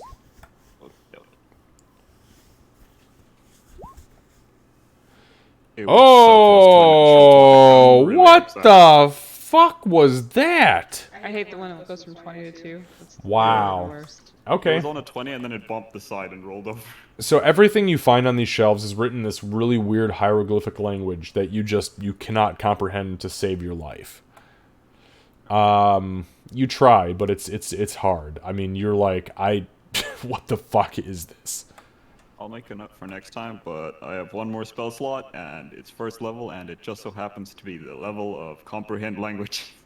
Would you like to cast it? Absolutely. Okay, so you use your last first level spell slot. Go ahead and mark that down in roll 20. You mutter your incantation, and as you do so, you remove your hand from your mouth. And as you begin to look into this, you still do not understand the language. However, the symbols become clear to you that it's because it is written in Druidic. All of them are written in Druidic. You understand that the language itself is written in Druidic, but it is such a hypersensitive language that even this mundane, low-tier arcane spell cannot penetrate the cipher that they have written in. But you do know that it is Druidic, 100%. On that note, give me another investigation check as you are pulling the books out. I'll give you one more fucking shot. One more. That's a 12.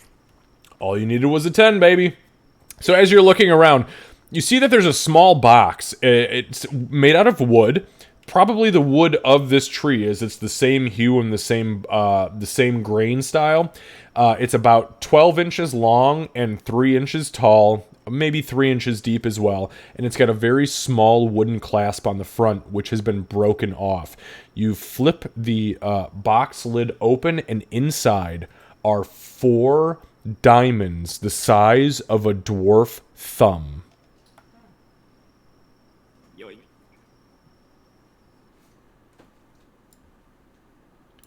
So you can add that to your inventory. Those are 4 diamonds that are each 100 gold piece value. Okay. Now, for the sake of brevity, because we are going to end here, it's literally right up on 10 o'clock. For the sake of brevity, since Ree said that she was going to alert Doc to the amount of coin that was in the chest, Yeah. we will end with me saying that Doc has been summoned into the tree, and this is the coin that you find in the chest. This is for the coin. I'm sorry, Doc, you were carrying the coin purse of the pocket planes, right? Yep. Okay. 250 pieces of copper. Okay. There is 3,000 pieces of silver. Got it? Damn. There is 800 pieces of gold. Got it? And there is another 40 pieces of platinum. That's a big fucking pull. And really was rich, damn. That was no bullshit. I mean, what it? Get paid well, honestly, no. Well, look, it's a pretty serious position. If somebody's like, "Hey, do you want to be my keeper of beasts?" and he's like, "You mean for the whole grove?" Yeah, I'll give you all this coin. And Nightbreeze is like, "Yeah, this dumb asshole. What was he gonna do for the fucking coin? What is he gonna spend his coin on? Who's gonna come here and charge him coin for anything?" As that in mind, but as Doc is putting the stuff into the coin purse, she's gonna say, "Now, if we get him back to life and he asks for this back, we are gonna have to give it back. What do you mean bring him back to life? We're gonna bring him back to life? If they reincarnate him and he's not all purpley anymore, that was the plan." We can't bring him back to the grove at all because No, we'll leave him here. But if they can figure out a way, or if we can figure out a way so that he comes back without being controlled, we may have to give this back. That being said, you know, it's in our coin purse now. So Yeah, that's fair, I suppose. Yeah. I mean, I don't know how much was in there. I imagine he probably doesn't know how much. it was a whole bunch of coins. Yeah, I don't know. It's a lot of fucking gold. Y'all want to go to Port Sindrian and shop? Sorry, I'm sorry, Kat. What'd you say? No, you're good. Said a couple of things before we call it. First, sorry, the AC just turned off and that threw me off the silence. I feel you. God, I just lost what's inside. got- Water skins. I would like us all to be able to refill water skins from the fresh water. And then also, I have a pouch that I would like to add salt into because this grove is full of things that I want to claim trophies from. And salt will help keep them from rotting. So, however much I can take. Good thinking. That is a very good point. God damn. What the fuck? Who are you? Yeah, no. So I mean, there is enough salt here. I mean, you can take easily 5 pounds of salt if you would, if that's what you want. It's not like I'm not already encumbered. All right. I mean, have a 20-pound so fucking tooth on my back. so here's what I'll tell you. The pouch itself that you have, is it just a standard pouch, just like one of the ones that you would buy It'll for like hold 6 pounds, it said. 6? Okay, yeah. If you want fucking 6 pounds of salt, add a 6-pound block of salt lick. When Doc is upstairs with Ree, she'll say, as she's loading the coin into the coin purse, she'll say, you know, this amount of coin, we could actually assassinate and then reincarnate Aurora 2 times. You're rude. Oh no.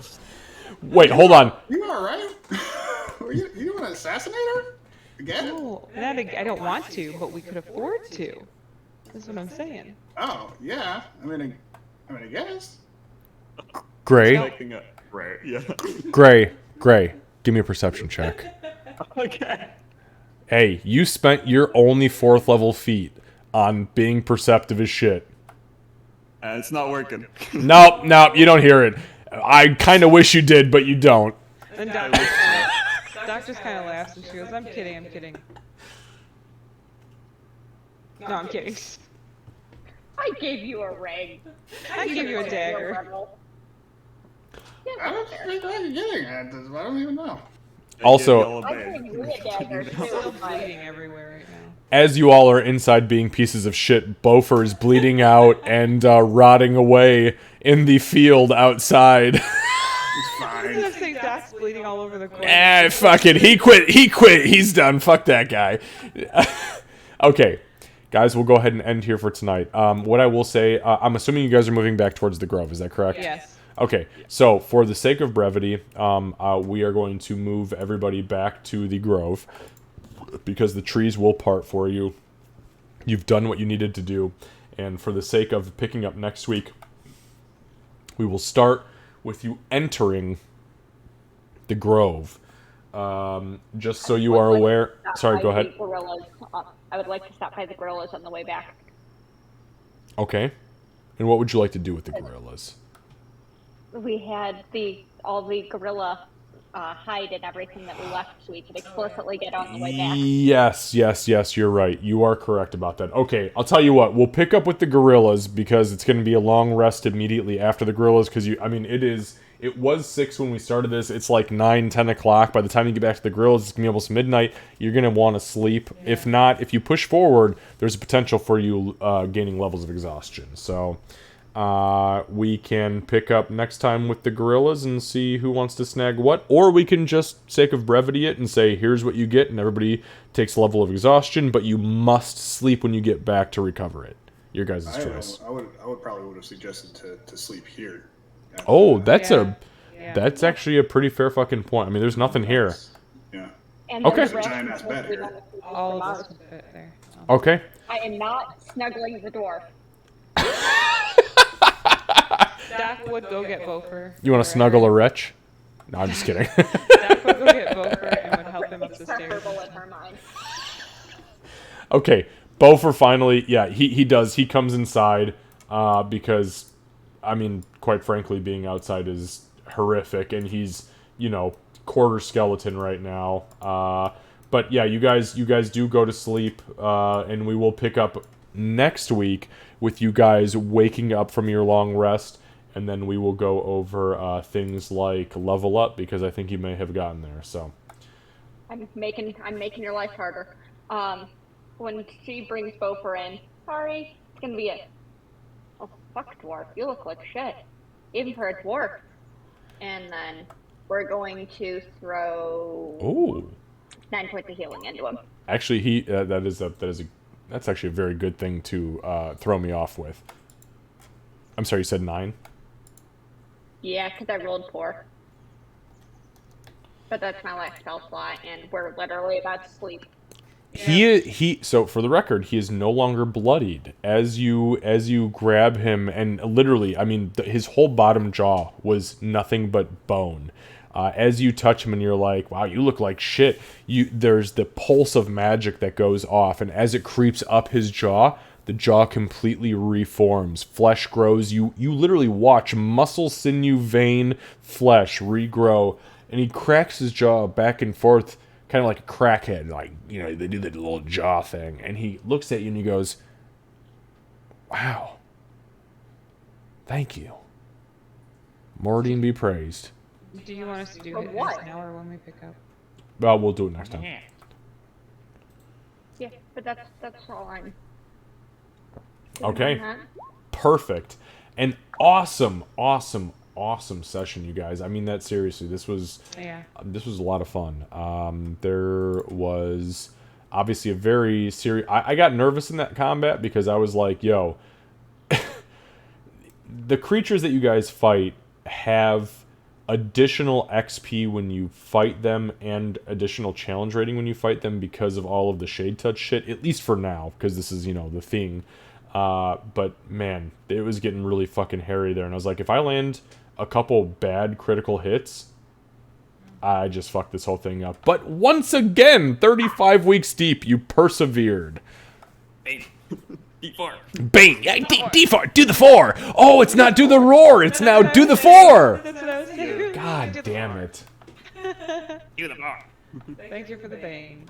Yes. Thanks, No, guys. that was honestly that was probably the best Bane I think I've honestly even through like playing D&D 5e and Solasta with Candace through And like Baldur's 3 Gate. campaigns, Baldur's Gate, that is hands down the best, not the best, the most effective Bane I've probably ever seen. Yep, agreed.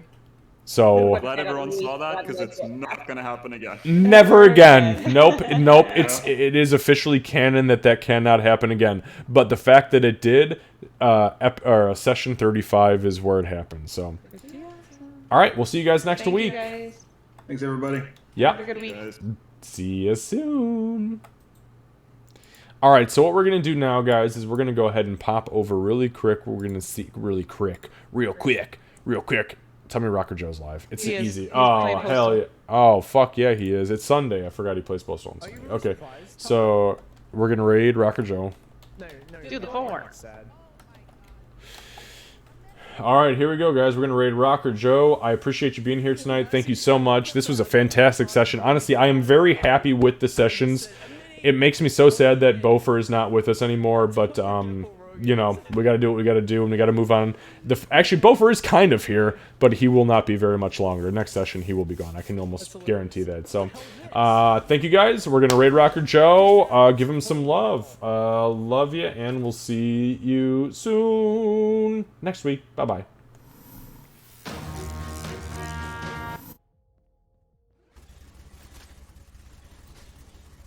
I don't like it.